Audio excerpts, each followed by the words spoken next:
It's Thursday night. And you know what that means? We've got another amazing episode of Hey, did you see this one?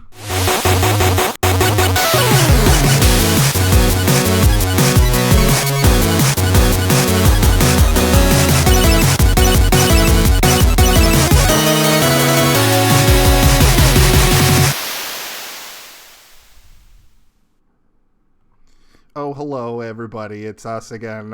It's Thursday night, and we're on Twitch. Hello. Hello. Hey, look, we have a guest again. Bonjour. We have a guest again. This is Hey, Did You See This One? The weekly podcast where we ask the simple question, Hey, did you see this one? I'm joined by always, of course, Steve and Kaylin, and this week we have a special guest, Becca Friesen. Hello, Becca. Welcome to the show.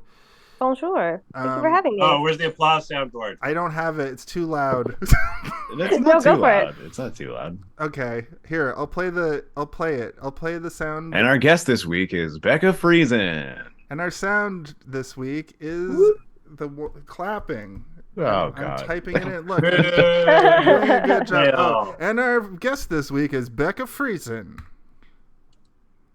And our guest... Thank you. Thank you. All right. Sometimes they go on for too long. Thank you for coming to the show. Your guest this week, of course, is Steve, as he chose the guest, and we have a little game that we play. It's called If You Pick the Guest, You're the Host. So take it away, Steve. It's a fun game. Hello, everybody. It's me, Steve, one of the three hosts of the show. This week, we are continuing our newly frontiered theme, which is not really a theme at all. It's just movies that came out within memory. We all remember them coming out. As Jason mentioned, we have a guest today, Becca, my friend Becca. We met a few years ago working together. Becca you've dabbled in the world of film. A recovering actor is how I'm being introduced at my new job, which is on the production side of audio and voiceover, and really enjoying that. It's very cool. Yeah, actually, Cool. Becca provided some voices for a project that I was working on during the pandemic. I still dabble occasionally, but The main reason that I asked you to be on the show this week was kind of a more niche reason than some of the other guests, and it's because I had recalled that when we were working together, you told me that you were a puppeteer of sorts. I am, and I have all sorts of puppet feelings about this movie. That's good. I thought you might, and I thought maybe you could give us some sort of weird insight on how filming a puppet is different than filming a human being. But that being said, the movie that we're doing this week is the recently released horror comedy M3GAN with a 3. I just want to interject with something here. When I came up with this theme for this month, I was like, why don't we do movies that are from 2023? And while this movie was technically released in January of 2023, it's actually listed as a 2022 movie. So yeah, I think it had an early release outside of 2023. Probably in like a film festival capacity, I would imagine. Outside of yeah. And then all the memes started happening. So It got a lot of buzz. I remember people could not shut up about this movie. Mm-hmm. It's because it's been a very long time since we've had a killer puppet, and to have her be have such presence and also be reminiscent of something like Chucky, which is one of my favorite film franchises of all time. It's exciting. And give us a Chucky, Steve. Give us a Chucky. How dare you interrupt me, you bitch! Shut up, you whore, or whatever. I don't know. That's what he says, right? He just calls everybody a whore or a bitch. Anyway, M3GAN doesn't do that. Actually, she does. At one point, she does. She does goes literally full Chucky call mode near Katie the end. Yeah. I've She never calls a actually child. seen Chucky. Oh well, It's one of those movies that I've seen enough clips of, and I understand the jokes, the kind of rough out. I'm like, okay, I've seen it. Mm-hmm. I mean, it's sort of a big franchise in the queer community. Specifically because of its connections to it and all these actors and filmmakers who are part of the LGBT community and have the soft spot for the storytelling, and the writer and recently director of a few of the movies he's been the same person since the beginning. So he's been this sort of like presence that has sort of had his influence from the very beginning all the way up until the television show that came out a couple of years ago. A Chucky television show? There is. It's called Chucky. I'm Chucky, and I'm your friend to the end. Oh, is that soundboard?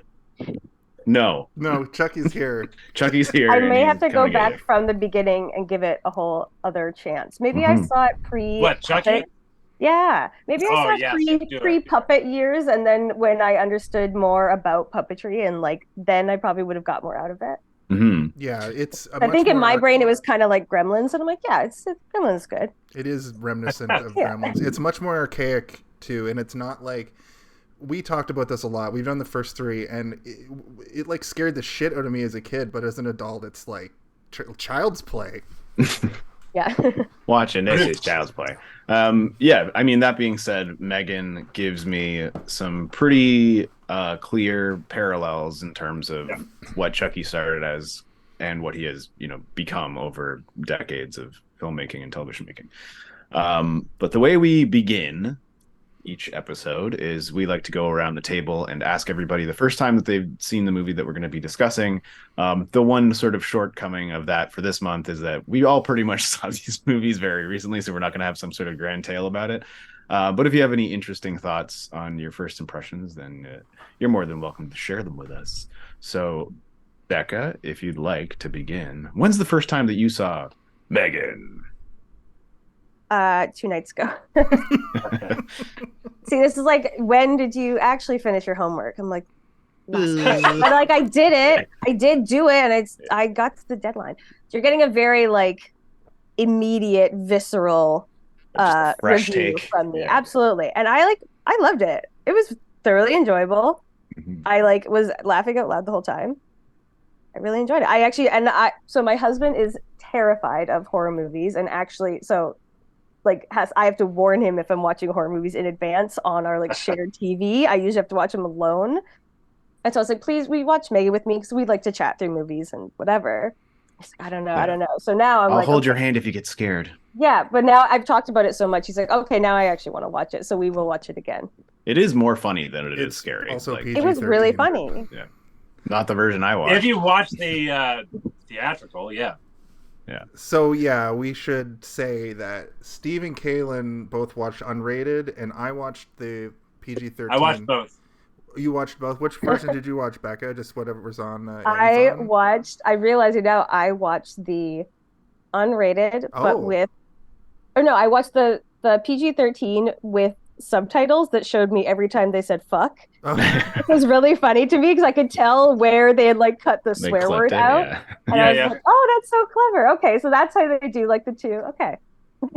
That's awesome. That is the major difference. I could read it every time. Yeah, because in PG-13 you can only get away with saying fuck once. So there's obviously in the unrated there's a lot more swearing. And I need to go back and see when if M3GAN ever says fuck. I don't think she does, but it was just kind of funny. I could tell like the emphasis. She does. She says, I think it's the only time she says it in the PG-13 movie is the only fuck, and it's when she's like, I'm going to rip your fucking head off if you say anything. And you're like, oh my God, this doll is scary. All right. Well, as I said, there's not going to be a ton of backstory for each of us, but let's move on to Kaylin. Kaylin, when's the first time you watched M3GAN? Hey, so my first experience with this movie was, I think, Sunday. It's over on Prime. Prime has both versions, but for some reason, now I have just like basic Prime, and this is a side note. I really hate when Prime shows me movies that I can't watch. Yeah. But anyway, all that aside, so Prime has both versions, but you can watch the theatrical PG-13 fine, and then you have to pay for the unrated. So I watched the unrated. Failed the 7 C's, eh? Exactly. And when it started, for some reason, it was in Spanish, and it was also like a really weird commercial. So I was like, what the F did I just download? Did I just break my computer or whatever? Yeah, you got some sort of Spanish computer virus. Yeah, exactly. It was just, I guess, the presets on that copy, though. But so my first experience was this. I think it was Sunday or Monday, and I watched the unrated one. I watched the rated or the PG-13 one, and the I think there was only one like actual scene that I noticed that was different, and then other than that, there's a little bit of less swearing and a little less gore. I personally liked the swearing because it felt real to me, like how people naturally talk. But that was my first experience with this movie, M3GAN. M3GAN. Yeah, it is. That's how I've heard it pronounced. Megan. They all call her something different in this movie. I think that the unfortunate reality is that James Wan, as a writer, like he provides us with all these spooky, weird, part action, part horror, part thriller, and all comedy.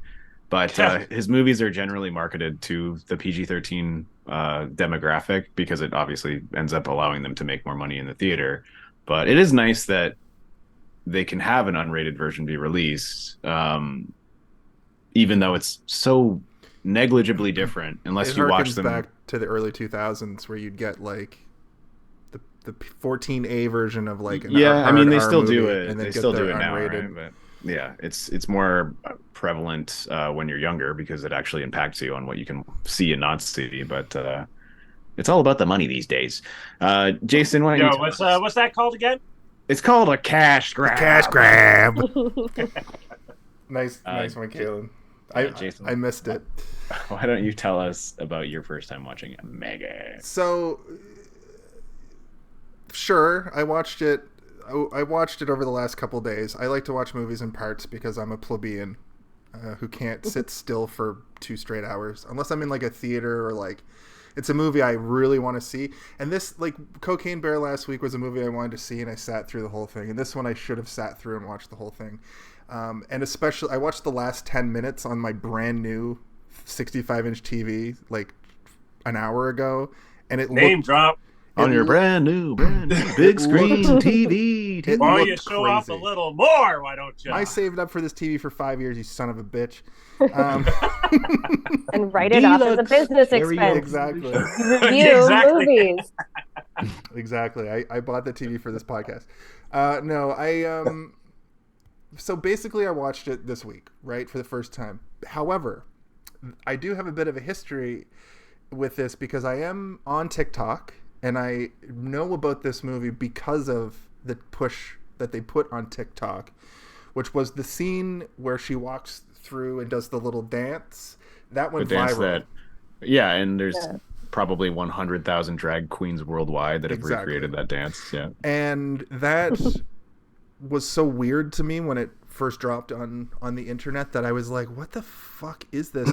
And I remember seeing it really early on because like I'm on TikTok so much that like I see all these like I see viral sensations happen in real time, and then like a week later it was like that's from a trailer for this like new killer doll movie, and I was like, oh yeah. And we were doing this podcast, we were doing Chucky, we've done, like I said, we did the first 3 Chuckies over the last couple of years, and I immediately was like, we got to do this, we got to talk about this on the show somehow. And then we sort of, this month was sort of built around this movie and you coming on to talk about the puppetry of it. So like there was a domino effect to get to tonight. So yeah, I think I asked you to be on the podcast like 8 months ago. Yeah, it's like, Becca, you want to be on the podcast in the summertime? I know it's still cold. That's been happening. I don't live in Ontario anymore. I'm out on the West Coast now. So yeah. A lot of our guests are like, you asked me to be on the show 17 months ago, so I figured I should show up for the one date you asked me. So thank you for being here. I'm excited to get some insight because the puppet. Well, if you're going to go back and watch all the Chuckies, then you might as well come back in October to do the Chucky 4 episode. I'm down. Awesome. I'm down. The Bride of Chucky. It's one of the best ones. Honestly, I think I've seen clips. It was almost like a little too, like when did the first one come out? I might have just been a bit too young. Like it would be. It was probably, I'd have been 6, so it might have been too scary for me, or I would not have been allowed to watch it, and maybe that's why I kind of just haven't revisited it. But yeah, I was born in '85, so like there were like 3 of them out by the time I was like 6 or 7, and I was like, that's too much. That's a nightmare. Yeah. That's nightmare material. Like Friday the 13th is another one. Like my name is Jason, so everybody's like, "Ooh, is your favorite movie Friday the 13th?" Like, right. no, actually, I couldn't. Yeah, I named possibly. myself after my favorite movie. Did you wear a hockey mask for Halloween? I've done that exactly one time. Nice. A few years ago. Literally. And that is my experience with this movie. Mostly the TikTok was so prevalent that it was undeniable. Can I say, every time you say I'm on TikTok, like you say it like a little ashamed. I fucking love TikTok. And I went away with my girlfriends this weekend and none of them are on TikTok. And I was trying to explain like shit that's already gone viral and is already like on its way out. And they have no idea what I'm talking about. And it's infuriating. They'll see it on Reels in a couple months. Yeah. I know. And I'm like, I am not like, I take a social media break. Like I'm trying not to do like acting stuff because it's just the social media angle is pushed really hard. Yeah. Everyone like, why don't you just try to be famous first? And I'm like, no. I don't wanna. Yeah. I don't wanna. Yeah. But I fucking love TikTok. Me too. Well, just think about how much fun you'll have 2020. with your friends 6 months from now when they're all talking about the Grimace Shake. Yeah, the Grimace Shake God. in 14 months from now. Even like sweet, like I don't know, like there's that "If I Were a Fish" song. Do you see that one on TikTok? It was so sweet and heartwarming, and I'm like, I just want to talk to someone about this really adorable, and no one knows. Yeah. And then if I send it to them, they go, "Oh, it's on TikTok," and I'm like, "That's my." I try to send a video sharing service. Yes. Let me share my videos with you. I have to download the TikToks to send to people because they're like, "I'm not clicking that. I'm not clicking that link. I'm not downloading the app. I'm not doing it." I spam my husband with TikTok. We have it. It's bad. Like that's. Oh yeah, that's what me and Jason's me and friendship has become. Exactly. Is just sending each other TikToks. But I sent. It's a love language. I sent a TikTok to my friend Vince, and he's like a globe-trotting doctor, and he's like, I opened up the TikTok to watch it, and I had to download TikTok, and I ended up staying on TikTok for 2 hours. So I deleted TikTok, and I will never install it again.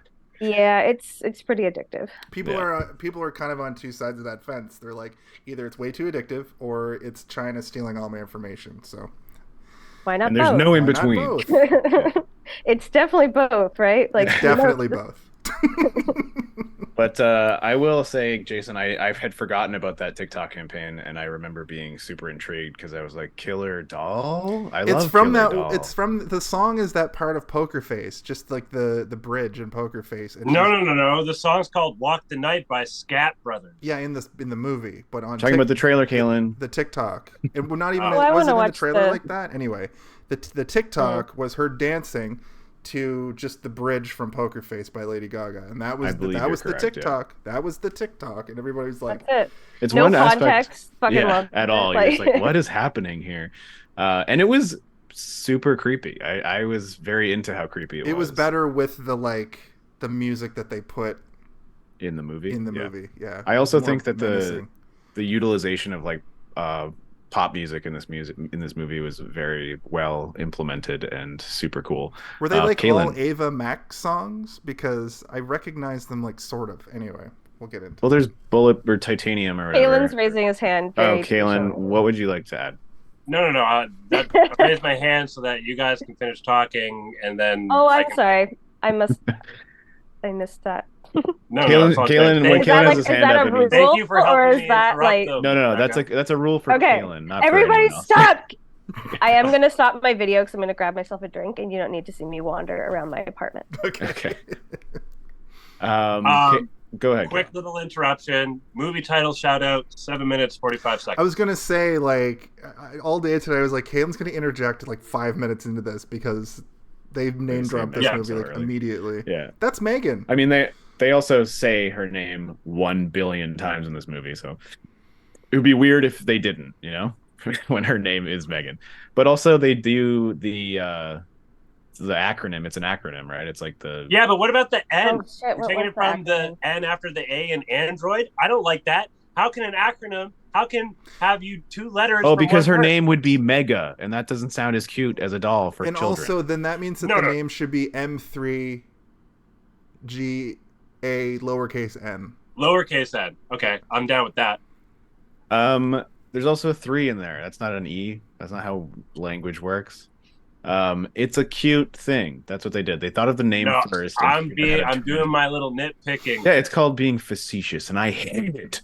Well, Kaylin, if you want to do your little segment that you came up with last week after the show, where we figure out where they started and worked backwards from. Somebody wrote M3GAN with reverse engineering. Yeah. Somebody wrote M3GAN with a 3 on a piece of paper. Did anybody? You know what I tried doing? I'm not sure if it'll come up, but I tried writing M3GAN in all numbers. Okay. There's a fallen down 3. Three, there's an 6, upwards 4, 2. 3. There's a 6, 4, and a 2 on its side. I like that a lot. That would be such a confusing poster to like old people. You'd be like, "What the fuck is this called?" You're like, M3GAN. What is this movie? What is this Elon Musk's baby's name? Yeah.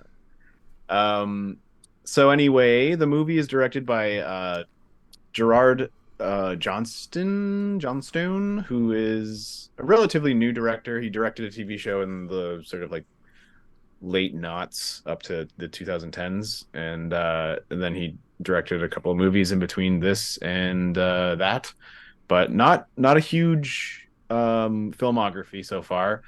But I think he did a pretty darn good job if it was up to me to decide. Shout out to Blumhouse Productions too. Blumhouse. Oh, is that how you say it? My apologies, yeah. Blumhouse. It's named after Robert Blum, or whatever his name is. Oh, yeah. Paul Blum. It's named after Paul Blart Mallcop. Paul Blum. And then James Wan, obviously, who's sort of this film generation's like horror mastermind. I think that he's kind of hit or miss for me, but I do typically enjoy a lot of his stuff. I think that like his sort of ghost vibe would be very well suited to join up with the Sony Ghostbusters universe. Like, just have the Ghostbusters fighting Insidious or something, or like. Oh, that might be kind of cool. You know what hits for me every time though? These, I kind of want to call it techno horror, like technology horror, like kind of like Black Mirror. I don't even know the word to use. Like, what? Let me ask you guys, what is this genre called? What is this tech horror genre? I just say "Whoa, Black Mirror." I think that was from another podcast. It's just, you can't say "Whoa, Black Mirror" every time you get like a spam phone call, but like it is very "Whoa, Black Mirror." People know exactly what you're saying. I'm gonna call it tech horror though. That's what I'm gonna call it. Tech horror, sci-fi horror, yeah, for sure. But it's not even really sci-fi, because we're gonna get one of these things, one of these talking dolls like this, because in the beginning they actually have like a Furby sort of analog. Yeah. Which was a thing. I'm surprised we don't have a Furby now that has AI in it. I'm sure we're gonna get that. I think it's because why would you say that out fucking loud? You're welcome. You've manifested it. Christmas 2024, Furby 2.0. Oh God, no. I was going to point out that like, that this technology is still relatively new in terms of like ChatGPT and all that kind of stuff, but they have started putting it into video games.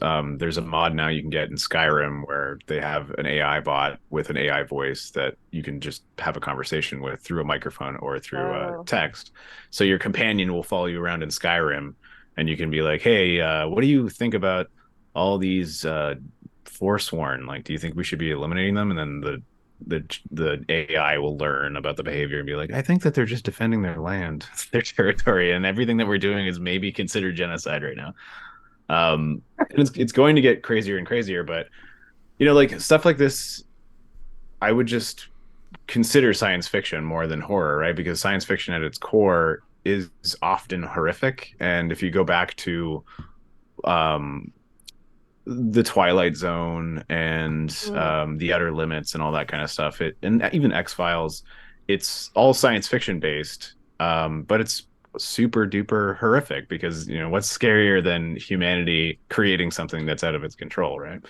And I think that M3GAN is sort of that insular starting point of what is believable. Like, it is believable, right? It's the difference between this and Chucky. Chucky is a serial killer strangler who loves murdering women, who uses a medallion voodoo magic to put himself into a doll, whereas this is just the doll learning self-preservation and having a malfunction. Doesn't the Chucky reboot isn't it closer to this? I haven't seen it. Yes it is. The reboot, yeah.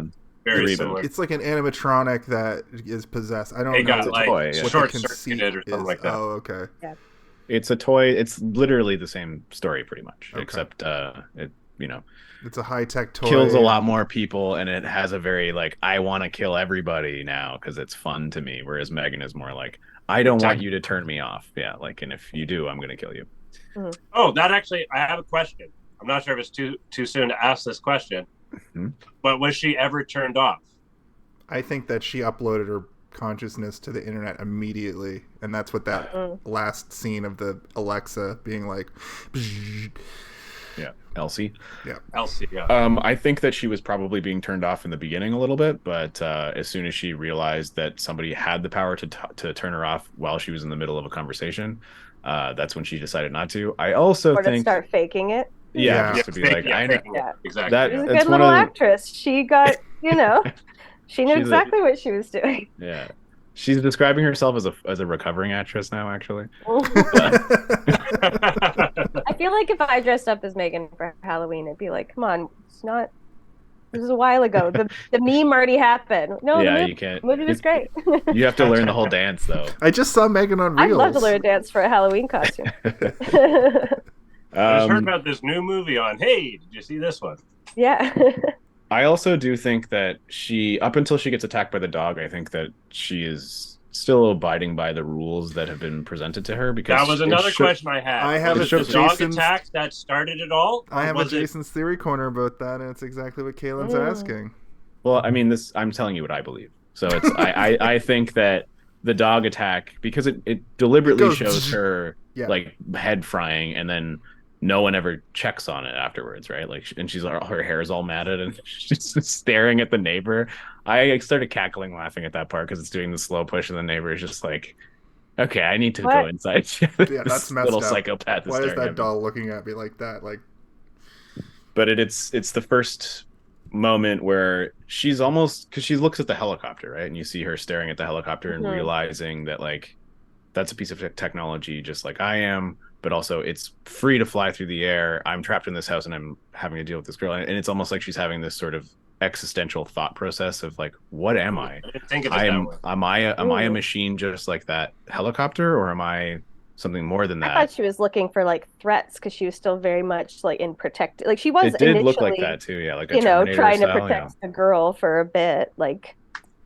So if we go back even further, though, when they're sorry, I don't mean to jump so far ahead, but no, that's cool. Like I'm not trying to. Sometimes we go by the plot, but this is kind of a jump around movie because there's a lot of stuff and it's pretty basic plot. But when she's actually up on the thing at the beginning, near the beginning, and they're working on her, and her face does that little like, I love that twitch. Scene. The smirk. What's wrong with her? That smirk comes back constantly, and it's actually kind of an endearing psychopath meld. But I'm wondering if she was I just looked at myself and I'm like, oh, I'm doing the smirk right now. Jason has often accused me of a smirk, having a smirk on my face. You have a little bit of a smirk on your face. I can see it on your left side. Yeah. But it was also like not quite like she's very uncanny valley anyways, but they somehow made her expression like worse. She's also kind of like squinting with one eye, like But it's like before they even put the chip in her. Right? Like it's right when they put the chip in her. Right. Okay. But I think that's her first. Like that's the primordial ooze of the AI learning. Like she has a little bit of like that tinge. There's something wrong in the programming, and she says as much later in the movie where she's like, "You programmed me. We learned together at first, but the thing that you created, you have no idea what you made here. Like you don't even." And that's what we're experiencing with AI in real life now, too. We don't have... this thing's going to get away from us eventually, just like M3GAN gets away pretty quick. And if you look at movies like I, Robot, where it's a distant future where like things have gone out of hand, or the movie or the video game Detroit... what's that? Detroit Rock City, yeah. No. Detroit Rock City. The Android game is called Detroit something or other, but it's basically a future. Become Human. Becca just said it. Oh, sorry. Yeah. It's a future where like the androids start to realize that like we have enough in us to be human-like. Where does humanity end and begin for us? And this movie, this version of it, and this version of like a Chucky killer doll, it plays around with that a lot more than like Chucky. Chucky is literally a man inside a doll. You know what I mean? Like, not just a man, a serial killer. Yeah. So at the beginning, when she's on the thing and something like a fire starts or some sort of spark, her head explodes. It's like a short circuit situation. I thought it was like, oh no, something went wrong, and now she's alive. And then it actually was like, okay, wait, never mind. Yeah, like the movie Short Circuit. So that's what that's it all. Yeah, I was waiting for I was like, oh, I thought it was going that way, and I think they were kind of playing with that trope a little bit, like. That's Speaking like you're saying, trope, it's like that primordial, that moment of like when the AI just suddenly comes into existence and a little bit like sentient, maybe a bit worse than what she intended to design. It's like that. Yeah. You know, I feel like they kind of touched on tropes a little bit. Like there was some that they kind of followed through on. There was some where they were like, do the old Kansas shuffle, make you look left and then go right kind of thing. Yeah, like the introduction of the prototype robot, like Bruce or Bert or whatever it was. Bruce reminded me of... I love Bruce. As soon as they intro Bruce, I'm like, Bruce is coming back, baby. Oh, absolutely. He's coming back to fist fight M3GAN at the end. I know it. That machine reminded me of RoboCop's arch nemesis Eddie or whatever from RoboCop 3 or 2. Yeah. And I was like, these guys have the same dynamic except it's flipped. I also have a question for you guys. Please tell me, and I need to know, why did Gemma build this robot to have superhuman strength? I think the idea was that. So I think the crux of that is when Katie says, if I had a doll like M3GAN, I would never need another toy ever again. So the reasoning behind making her indestructible was that if you buy one, it will last forever, and you'll never have to get. Yeah, the hottest toy. Also, it's a robot. It's not limited to human capabilities. It can do, you know what I mean? Like She wasn't thinking that it was going to turn into a ninja robot killer. She thought it was just going to be a toy. They can run on all fours and fucking. Oh my god, that's my favorite part. Mode. Me too. That and like the end when she's all. I do think we should do a little bit of housekeeping with the story at the beginning, just to set up for the listener who may not have seen the movie. Katie is the niece. If you haven't, go watch it first. Or just keep listening and then decide. Or get out of here. We don't want you to watch anyway. Okay, now you've seen the movie and we're back. Go ahead, Steve. So, the way we open the movie is a very over-the-top sort of early 2000s style toy commercial, which I think is absolutely hilarious. It's so well shot, so well done. It made me believe that I was watching not necessarily something that would actually exist, but it would, it's so close enough. And the way that our sort of humor has evolved since the early 2000s and TikTok culture, and the fact that this movie is not made for children but made for teenagers, it's goofy and funny. And like the fact that the thing poops and it's like, whoopsies, I pooped again over here. Like, oh, these toys are funny. It was the gums for me. It was the open mouth of it. Oh, it was awful. If you feed it too much, it'll poop. And then like they show the commercial later for the rival version toy, and it's just like the same exact thing, but it's like, also its butt changes color to tell its mood. Someone's like rubbing its butt, and you're like, okay, this is funny. I want one. Yeah, I would buy it. But then we cut from this sort of very jovial, hilarious moment to a couple arguing in a snowstorm and driving through a snowstorm with their daughter in the background who has the toy. Can I just? Man, these parents, we don't learn a whole lot about Listen, them. I was about to tell them that I was going to tell you they're shitty. They're shitty parents. What we do learn about these parents throughout the whole course of the movie is that, first of all, they're constantly arguing. They hate everything that Katie's doing. And then later we find out Katie's extremely homeschooled, which is really indicative of why Katie kind of sucks. She kind of reminds me of the kid from the Chucky movies who's really really independent, but in that bad way where he just hasn't learned anything in life. I don't know if you guys have seen the movie The Good Son. Have you guys seen that movie before? No, that movie scared the shit out of me as a kid. So this movie has a very similar vibe to that. It's, I believe, Elijah Wood and Macaulay Culkin. Yeah, Macaulay Culkin. Macaulay, that's right. Yeah. And just the sort of the feeling of like M3GAN and Katie together, where one of them is just a regular child and the other one is almost pretending to be a child, like has this sort of mask up, and it has these sort of psychopathic tendencies. The vibe was kind of similar, and you even the storytelling is sort of similar, but I was saying like she reminds me of Elijah Wood from that movie a lot, but I also can relate to her being treated like when you're a kid, you're still absorbing and hearing everything. And like I have plenty of examples of my own life where like, you know, your parents are talking about you in front of you like you weren't there and don't understand what they're saying, like you're too stupid to understand what they're talking about. But and there was a few parts in this movie. 12, like you know a lot by the time you're I think she's supposed to be like 8. I don't think she's supposed to be 12. Really? I mean, guess maybe a little older. Oh, maybe like 10. 10? I think we can agree. I give her 10. I don't think she's 12. She's not in like middle school. She's very childish, yeah, but that also could be elementary. I like that. Yeah, that could also be, you know, due to the fact that she is so socially inept. Like she hasn't developed any social skills, right? So she's still childish.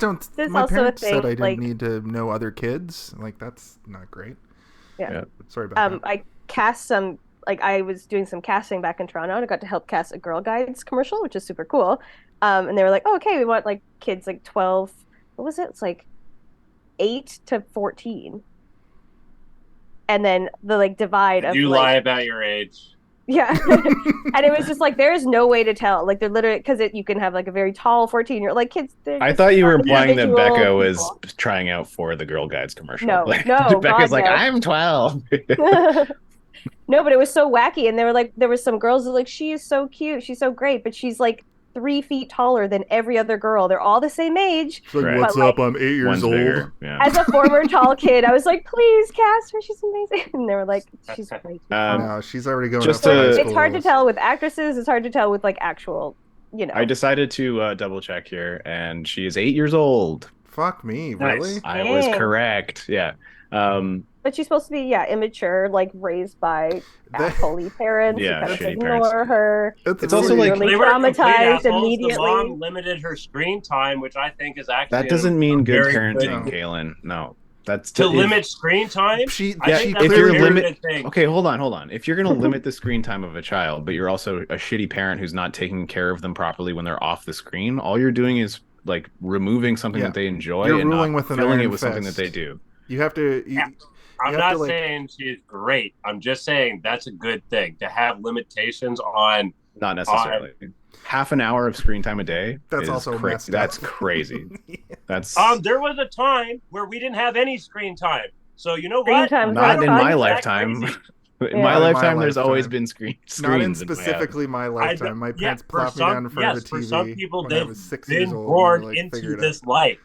But prior to that, there was a time. I'll tell you that the limited screen time that I received as a kid was more like I'm not allowed to watch certain things. Mm-hmm. And that's not screen time. That's can you just let me finish what I'm saying? It's still a point of what you're saying. I'm trying to explain it in a way that you'll get it once I get to the point. I wasn't allowed to watch certain things, and it severely impacted my ability to have social interactions at school because I wasn't allowed to watch certain things that all of the other kids were allowed to watch. So I would go to school and we'd go out on the playground, and you know, if it was a shitty day, you would sit around and talk about stuff that you watched, and everybody would be talking about The Simpsons. Did you watch it? It's a cliffhanger. Yeah. Mr. Burns got shot. And I was like, who the fuck is Mr. Burns? And I like wasn't allowed to watch these shows. You know what my rebuttal to that is? What? It's every parent's rebuttal that kids say, hey, if your friend jumps off a bridge, would you jump off too? No. That's not, my parents just wouldn't let me watch it because they thought that Bart Simpson was a bad influence on me. But I'm saying, my dad used to fast forward through Itchy and Scratchy. Just not that. If they're allowed to watch it, but it's a bad thing, so jump off. Yeah, no, I understand what you're saying. Like, I understand the comparison, but what I'm saying is that is a bad parental move if literally every single one of your child's friends is allowed to watch something that will allow them to connect socially and you're denying it from them. It's a way of like socially crippling them, and it's not necessarily a good thing. They kind of tackle it in the movie a little bit, so you see like her being, you know, Gemma later being like, yeah, I don't care, I don't do screen time, and she's kind of like, oh, this is nice, but it's like that's not good either. That's not good. Like her sister, like, you know, it's kind of the same thing with like I had AI, the good and opposite, bad. It's the opposite of Steve, where I was allowed to watch whatever I wanted, and that. I'm not saying that that's a good thing either, though. No, I'm saying what I'm going to say though is that kind of crippled me in a different way. I saw too many things too young. I watched RoboCop. I've told this story on the podcast 1,000 times, but I watched RoboCop when I was 8, and it made me not able to watch any, even like hinting at there going to be gore later. Completely made it so I couldn't watch any horror, any action movies. Right? Listen, Katie saw a kid get run over by a car when she was 8, and she turned out just fine. On top of that, I watched Problem Child 2 around like shortly after that. And in that movie, those kids eat a bunch of chewing tobacco and puke all over themselves. No, wait, I'm thinking of. I watched The Sandlot. That's The Sandlot. I watched it, but in Problem Child 2, they go on the roller coaster. They go on the thing, and he turns it all the way up. And then I couldn't handle puke. So then I was afraid of watching things that could possibly have any form of gore, any form of puke. And then also earlier than that, I saw Look Who's Talking. And there's like a sex scene kind of thing at the beginning, and then it cuts to like the sperms and like the inside the lady. Jason, are you going to tell us about every single movie you shouldn't have watched when you were a child? Well, this comes to, I'm in my 20s, and finally like prestige TV starts happening, and The Walking Dead comes out, and I finally can start slowly chipping away at that like desensitization, and now I can handle whatever.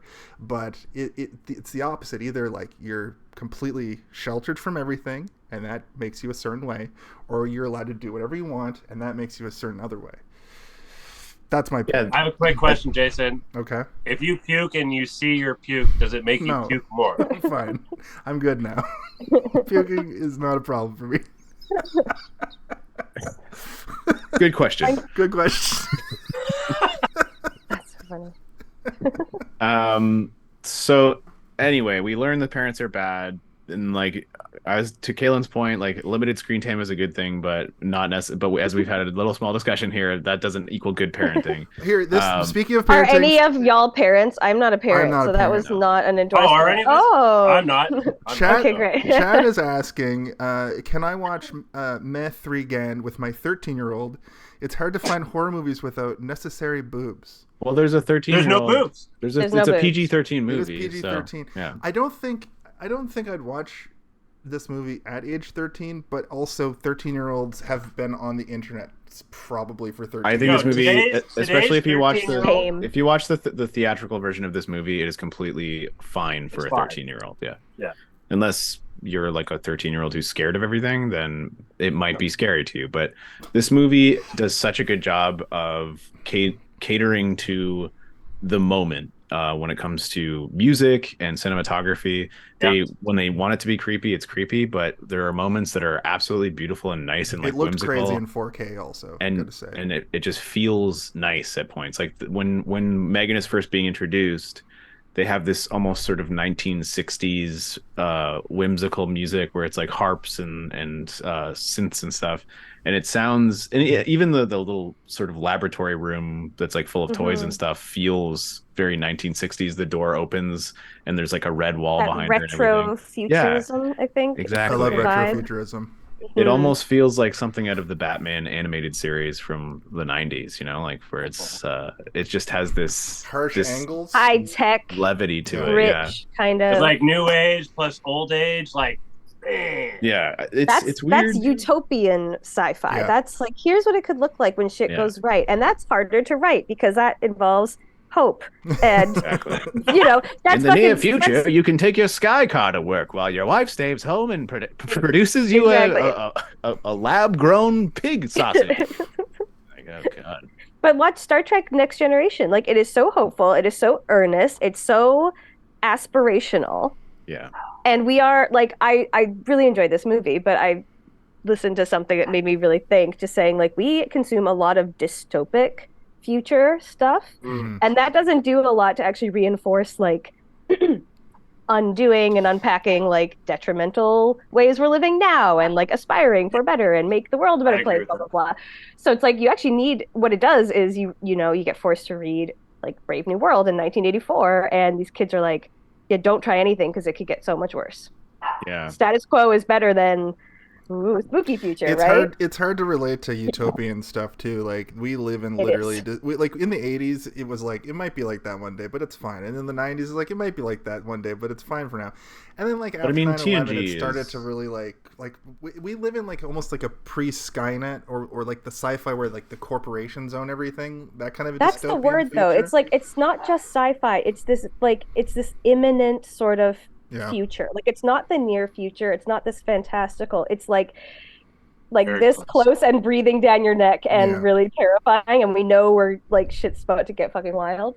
Basically, so when are we gonna learn our lesson and stop? Because we're the ones. Like, I mean, we as I don't know, when people start trusting scientists that vaccines are good and not trying to steal your memories or whatever, make you into a ghost. I've heard a conspiracy sort of theory about how like the billionaires, the reason why they're just sucking everything out of the planet is because they're going to be fine. They've got all the money and all the resources. They can leave.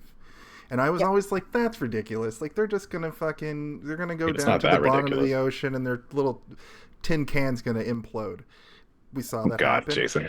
I wonder if that's what they were looking for. Well, they were looking for a quick death. They were looking for their secret underwater Titanic expeditions. Yeah.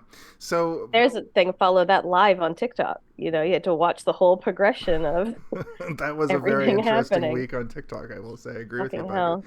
But the thing is like now it doesn't seem so far-fetched that the reason why the billionaires keep absorbing money and destroying the planet is because they're like, as long as we can use the humans, the lesser than humans as our batteries, much like the Matrix, instead of us being in pods, we're literally going out and like digging holes and moving boxes around.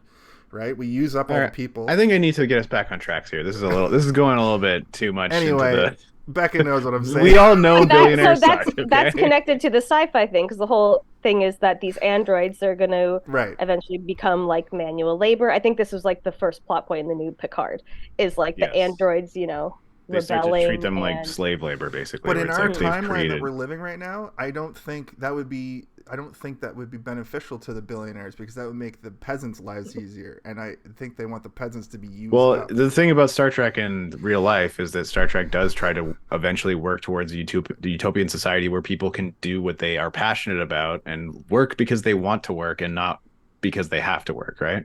That's the beauty of TNG, is you watch that show and like you were saying, Becca, it's like something that everybody who watches, you're meant to aspire to be that eventually. Humanity is meant to be this sort of hopeful future where it's free of sexism, racism, homophobia, and all of that. Like even in the first few episodes of TNG, you'll see a woman walk by wearing a skirted uniform, and then a man will walk by wearing a skirted uniform as well. And like the idea behind that is like, yeah, in the future people will just wear whatever the fuck they want, and there's no like gender attached to it. It's like, if you want to wear a scant Starfleet uniform, then yeah, if you want to wear some big boots, yeah, it's like, go ahead, bro, you look good. And you know, as you were saying before, like movies before were just as crazy and post-apocalyptic and everything, but it was more fun and they were having fun in it. Whereas you fast forward to the 2010s and stuff, it's like any movie that's post-apocalyptic is gritty, gross, horrifying, and sexual assault and murder are just like part of everyday life, and it's like people are okay with it, and it's not like, it's scary, it's not fun Mad Max style stuff. It's like gross and disgusting. Even like the old Mad Max movies compared to Fury Road that came out 8 years ago or whatever now, it has this sort of like, don't do that, different level of years ago. It's been a while, it's been a long time.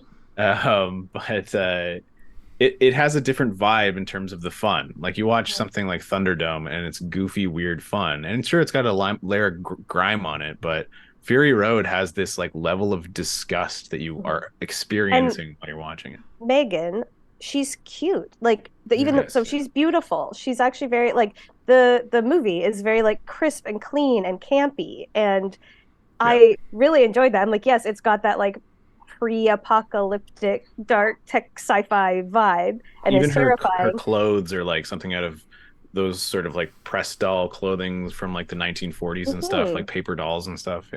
No, I totally agree, and obviously that's by design, right? It's like we want her to be something that is easily you can become comfortable around it easily, but then just the slight movement of the mouth, like we were saying at the beginning, completely changes the tone of it, right? Her style. I think you said it, Becca. You said uncanny valley, which I just learned that term researching this movie for today's episode, where you want it to be like on the brink of realistic, but also robotic. So a real problem with the uncanny valley that they've been working on is like eyes.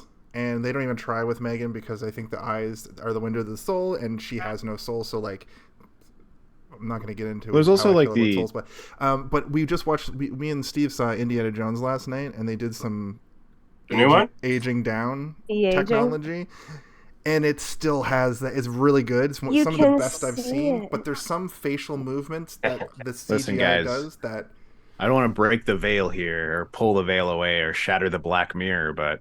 Well, the reason that the uncanny valley exists to us as human beings is that we are evolved to recognize when something is not real, because if it's fake or if it's dead, we're meant to be uncomfortable around it, because our biology is like, you don't want to mate with this thing because it might kill you. Like that's like what our biologically our brains are like. If this is not real, then we shouldn't interact with it. Everything comes down to sex. And also, like, the human face is the one thing we know like more and can read more accurately than anything else. Like, it's the first thing you see as like an infant. It's like the first thing you're like meant to focus on. Yeah. And I loved how little her face moved. Yeah. Like, even with the singing and the little eye, she was so expressive without doing much, which I think that's puppetry. Like, you can use animatronics. Like, you don't actually. I love that moment at the beginning when she really snarls her face and you see what it looks like if she really puts, that she looks demented. But that wasn't necessarily the scariest part. It was the little tiny eye movement, like when she's pretending to be off and then she looks up at her when she looks away and then looks back down. It's the little turn of the head. It's like the one blink or no blink. Like, it's just like, that's not quite right. And then towards the end of the movie, when she goes full Michael Myers, but is also twitching. Can we call her full Chucky? I thought but Chucky's really a really expressive animatronic. She goes full Michael Myers at one point. Yeah. She goes full Mike Myers at one point at the end, where she's just like you know what I mean? Yeah, the end is great. I think everything after her breaking out of the laboratory is just like amazing, and it's like what you wanted the whole movie to be. I have a few things that I think would have maybe made the movie. I think our well enjoyable segment is all going to be the same. But I think for what it was there, it was really good. But I wanted to see a little bit more going on there. Anyway, we get introduced to our first technician, Brian Jordan Alvarez. We love our favorite TikToker. Name. I've just recently discovered his previous YouTube work, and it's his so YouTube amazing. work and his TikTok characters are things that I actual things I look forward to, because he uses There's a point in this movie where I wished his character where he's like getting an internship. I'm going to look for my internship, and the company, they come in, they say they need me to do my science. Yeah. And my wife Deborah, she is no one's meant to do. No, not the wife. The wife is the other one with the weird tiny face. Yeah, like, my wife. This is my son. But he's got this like weird young character who's like just getting out of college, and he's like, I have to do my studies and learn my science. He's got I have an internship. Character too that's like a bodybuilder, and he has a million of them. He's got a new one with he kind of looks like Jerry Seinfeld. Yeah, it's quite fun also to find like YouTubers from, I don't know if they haven't been completely canceled by now, with just like its archive of footage to go back through, and like a little time capsule, and so many seasons. He's been around since Vine, as I recall. Love it. I think he was a Viner. He's been on like Friends and shit or something. Not Friends, but like a sitcom that was like of the era sort of thing. Like he's been around for a while. I think he's just younger. Usually IMDb people, I'm trying not to do it as I watch movies. I'm trying to stop spoiling myself. We should tag him on this episode. Sure. What if we get him as a guest? He's liked both of our comments before, so he did. Basically having a parasocial relationship with him. Yeah. But there's a part of me that wishes that his character in this movie was one of his weird characters from like the not just I the just was very, I was like, oh, it's him, and then he like just kind of played like what's aside. up, man? He's a normal guy, yeah. I'm Gene or whatever the fuck his name is. I don't even remember who his name is. Cole. Yeah. He had some funny moments, but it wasn't like knowing who he is as an actor and what he is capable of comedically. He didn't really get to play around, but I think it's kind of fun and cool that they cast a lot of the tertiary and secondary characters in this movie because they're comedians, right? Like they wanted to make sure you understand, like, yeah, this is also a comedy. Yeah, so funny. Cocaine Bear was kind of like that too. Yeah, but Cocaine Bear was made by all comedians, right? So they were just casting their friends and stuff. Whereas this Allison is like Williams is really fucking funny, and I know a lot of people hate on her, but she is. What? Who hates Allison Williams? What's the hate? They don't hate Allison Williams. They hate her character Marnie in Girls, and I think she's the funniest. She's so good. I mean, they also hate her character in Get Out. She's so good at being absolutely awful, and yet she's doing. Exactly, and yet very charming and poised, and just I really like her. She's from. I will second that. She is awesome. She has that look about her. Like it's a bit of innocence, but also there's maybe something more behind the eyes or whatever. She has great eyes too. Yeah, she kind of looks like Danny, to be honest. Yeah, I noticed that. Hey, when's Danny gonna be on totally. the episode? Yeah. Danny doesn't want to be on the episode. I spent the whole movie. I want to see Danny. Would Danny come visit? Yeah. Come say hi. I spent the whole movie going, "Who is this person?" And it's Get Out, where I know her from, which is fantastic. Yeah, when she eats the Fruit Loops and okay, milk so separately. I wonder if there's. I don't know if the scene where M3GAN is singing like the Titanium song. Oh my god, yeah. There's a total parallel. So you remember in the early season of Girls when Marnie is like sings Kanye West so awkwardly. It's like, let's get lost tonight. You could be my Black Kate Moss tonight. And it was, what the fuck is she doing? And it has an exact same, like that weird, like uncomfortable laughter. Like I started doing that and I was looking at these and people are like, she started singing Titanium. And I was like, what the fuck?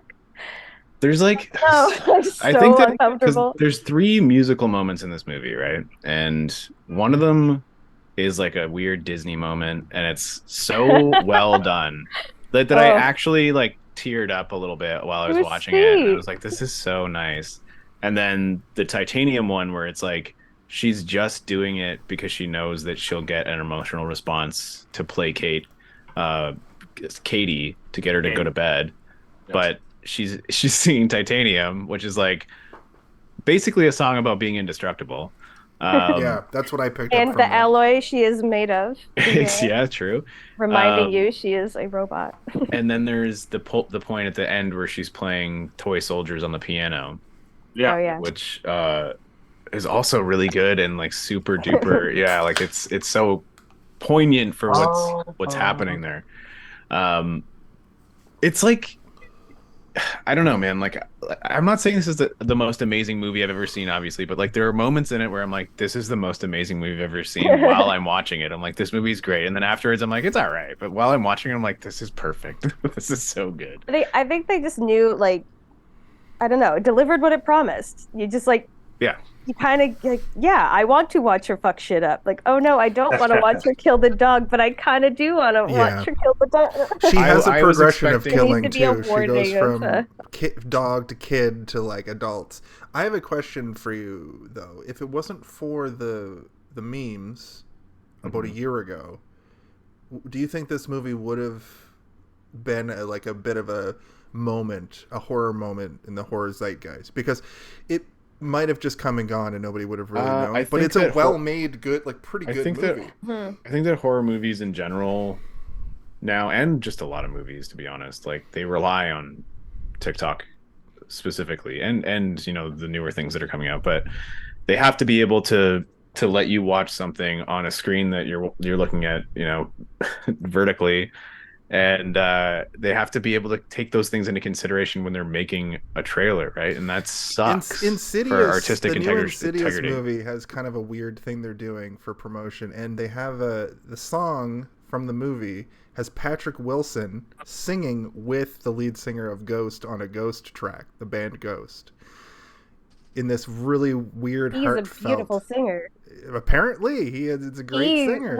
He's also a beautiful man. Opera. Oh my God, he's so beautiful. He's the most famous non-celebrity I've ever seen. I've never seen anything like Patrick Wilson. Also, he has a wild episode in Girls smack dab in the middle. Just watch, and it's a bottle episode, so just watch that one. It's fucking wacky. He's also the ocean master in Aquaman, guys. Yeah, he's got that weird hairstyle in Aquaman. Yeah, he wears a mask that's almost fully animated, and also James Wan directed that. James Wan used to just play Aquaman in our bar in the Nautilus room. So did they? They did. They used to just play Aquaman on a loop in the Nautilus room. So just like it was perfect for the theme. I guess, yeah. The Ocean Master. You have to dress as the Ocean Master to bring their chicken wings. Yeah. Wait, the chicken of the sea. James Wan didn't direct this. No, he wrote it. He wrote it. Yeah, he's also the executive producer. It's a good James Wan also writes a lot of his own movies, so he's a pretty good, talented director. I think he also one of his main draws as a director and writer is that he writes things that are broad enough, and he films things in such a way that they are easily translatable to all areas of the planet Earth, where they're just like, we can easily just dub this, and because it's a lot of visual sort of, not, I won't want to say fluff, but style that is interesting to look at, you can easily just kind of displace it anywhere on the planet and people will still be interested in it. So it's very marketable. It's why you watch something like Aquaman and there's not a lot going on story wise, but there's so much happening visually. It's very stylistic. Yeah. Transformers movies are the same. And but I also think that he's like, did you ever see oh God, what's it called? Maleficent. Sorry, yeah.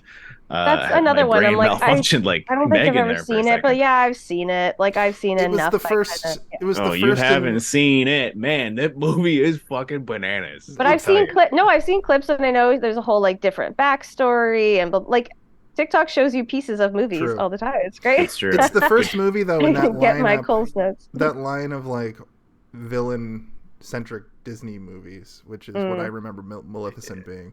Sorry, Malignant. Not Maleficent. Oh, Malignant. That's a completely different movie. Is a different thing. I'm talking about Malignant. No, I haven't seen that, but I've been curious. It's because I was trying to get the word malignant out, and then everybody started saying Maleficent. And I was like, no, Malignant. Malignant.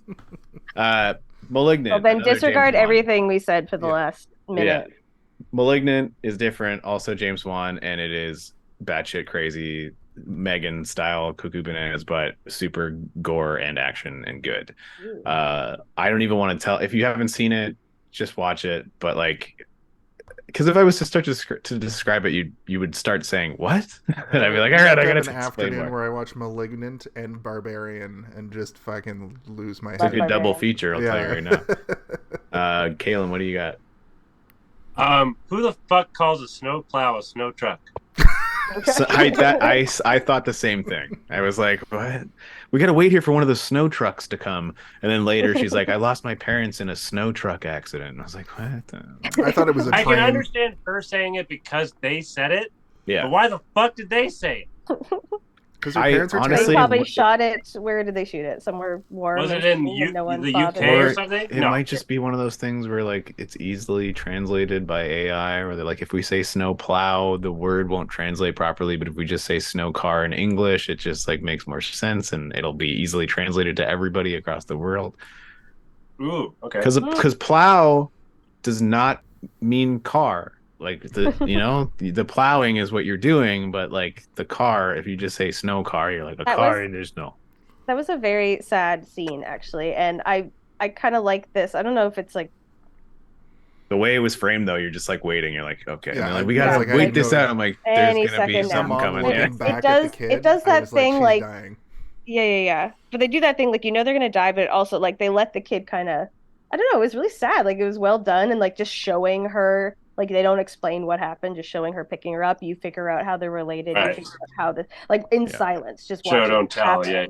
And this kid just like absolutely her world rocked. Like it reminded me a bit of not the seed, but like Hereditary, like not plot wise at all, but just that way it kind of like just out of nowhere, lets you fill in the very blanks. emotional, and you're like, that was really sad. Actually, I wanted to be horrified, like scary, not no. Like, I burst into tears during Hereditary, and it like knocked the breath out of me. I was like, oh my god! Like, I'm sorry to say, Becca, I watched Midsummer before Hereditary, and it desensitized me to Hereditary. That like Steve had the correct emotional reactions to the movie. We've talked about this a lot. Hereditary I was still thinking about Midsummer, still fucked up by it. That I was like, nah, that's whatever.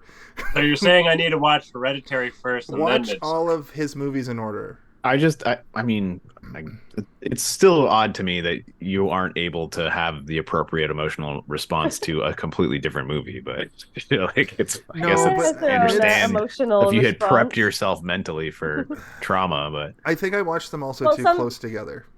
Do you like those kind of movies? Because I like them better than gory horror movies. I like this psychological stuff. Like Black Mirror is my fucking favorite show, and I like the really messed up episodes that aren't like outright messed up. The thinkers get me. Yeah.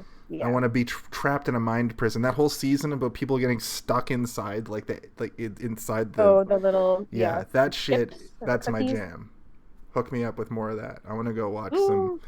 I did want to say one thing about the conversation in the car that for some reason sticks with me, and I don't know why, and I think it's just because I hate when people talk shit when other people aren't there. And it was when they're talking about the toy, and then it's like, well, why would she even get her this thing? And then the husband's like, well, she was thinking it's my niece's birthday and I just want to get her a toy. And it's like, she works for the toy company. She probably didn't even have to pay for shipping. And it's like, you're just shitting on your sister, but in front of your kids. Exactly. To me, I'm watching this from the kid's perspective. I'm like, if my mom was like talking shit about my aunt to me, I know that would make me then have this weird negative like affect to my aunt. I think there's a bit of an unwritten, I think there's something cut out of this movie about how Gemma is way more of like a recluse nerd who like loves her toys. I have a lot to talk about that with, actually. They touch on a little bit, and my theory is sort of that the parents are like these real normie sort of conservative right. They're going on a ski trip. Like, it's the most normal ass thing you can do. Homeschool their kids. I bet there was a whole part written about how like she's homeschooled so she doesn't learn about like the libs. You know what I mean? The libs. Okay. And the Gemma is very much like the opposite. Liberals. She wants to build creations. She wants to be, go against the norms by being a collector nerd kind of thing as a woman, which is like. Well, she's also got like certain. The woman in STEM. Let her cook. Exactly. 100%. But she's also like concerned about these social ineptitudes that Katie might develop or not develop social skills. But then she demonstrates over and over again throughout the movie that she doesn't have them herself, right? Like she's not really capable of speaking to her coworkers in the way a normal human being would. She has all these toys that are still in the boxes that are on shelves, which is like not necessarily an abnormal thing. I've met plenty of people that do that. I'm that person, yeah. Me and Kaylin are like. But you also have tons and tons of open toys all over your apartment as well. That's true. I think there was a bit of like she's very successful and she's single and she's. Lives alone. 5 Tinder notifications. 5 dating. She did not plan for kids. Her house is immaculate. Her toys are preserved in the box, and this also just like rocked her world. And like, M3GAN is kind of her like perfect vision of like a perfect child, and then here comes like a real one, and she's like, well, I don't fucking know. I also like I can't program her. I can't like. Kind of like Sandy Bullock in The Net. We did The Net a couple weeks ago, and Sandra Bullock is comically hot for how nerdy she is. She never even puts a pair of glasses on in the whole movie.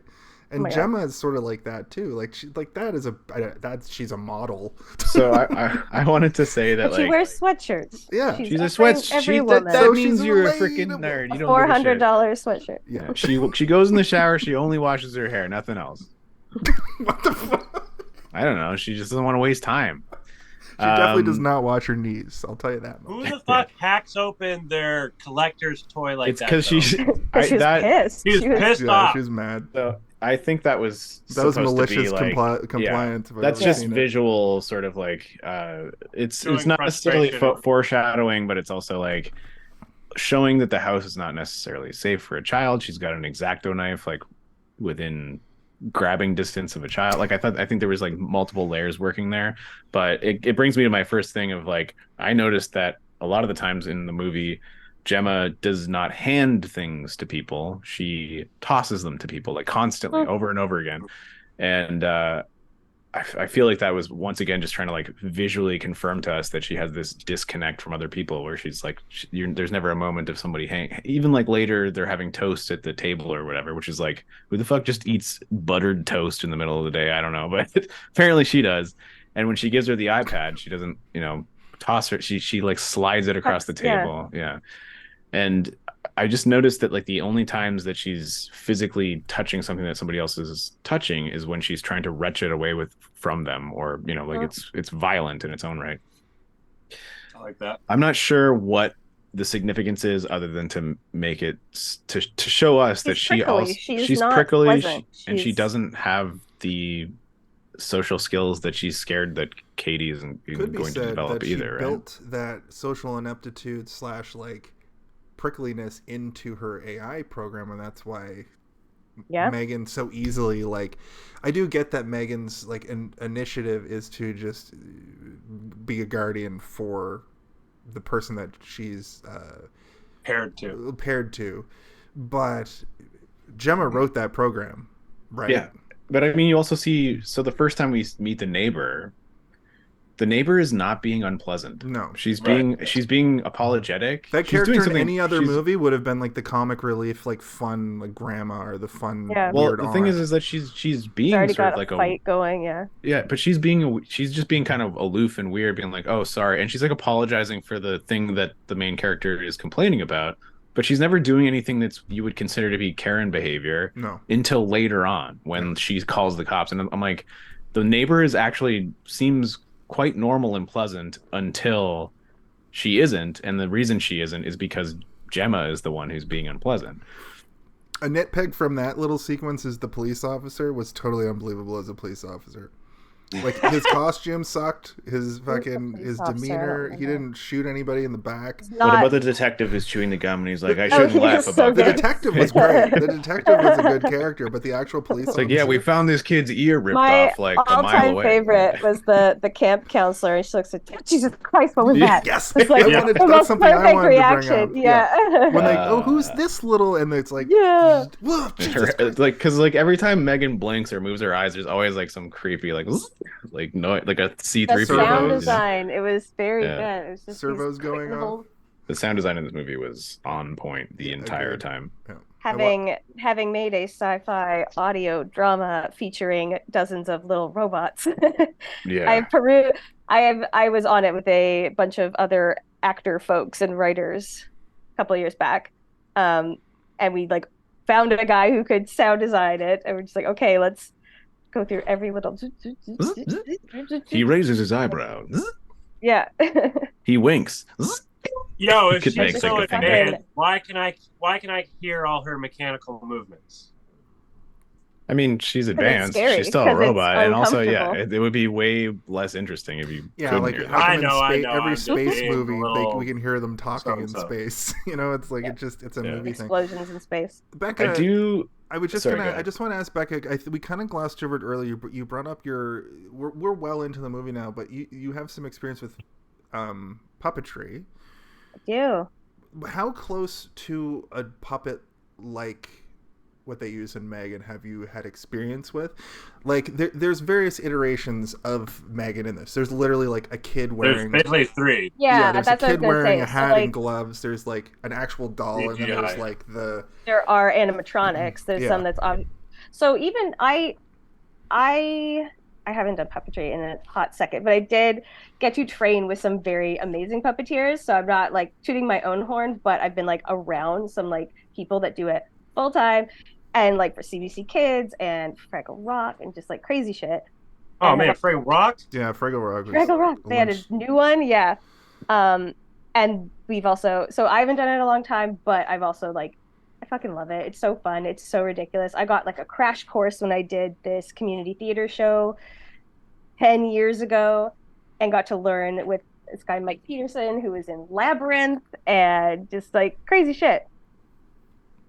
And I just got really like a lot of respect for the the art form. It's so weird. It's so underappreciated. Yeah. So the animatronics in M3GAN, even if you're just using like that's puppetry, they probably would hire like depending on how they organize it, 'cause you can rig it up any way you want. But on Fraggle Rock, let's say, they have a puppeteer on the eyeballs and on the mouth. So that's this whole separate thing that's synchronized with like a full body costume with monitors inside the costume while you're doing choreography, and you are two people puppeteering one, So it's kind of like, yes, it's just someone pressing a button to make eyes go back and forth, but it's very particular, and it was really, really well done. And it's like the little quirks of like facial muscles, eyebrows. Like she doesn't have like the big kind of marionette, like, you can't be, it's not like a puppet.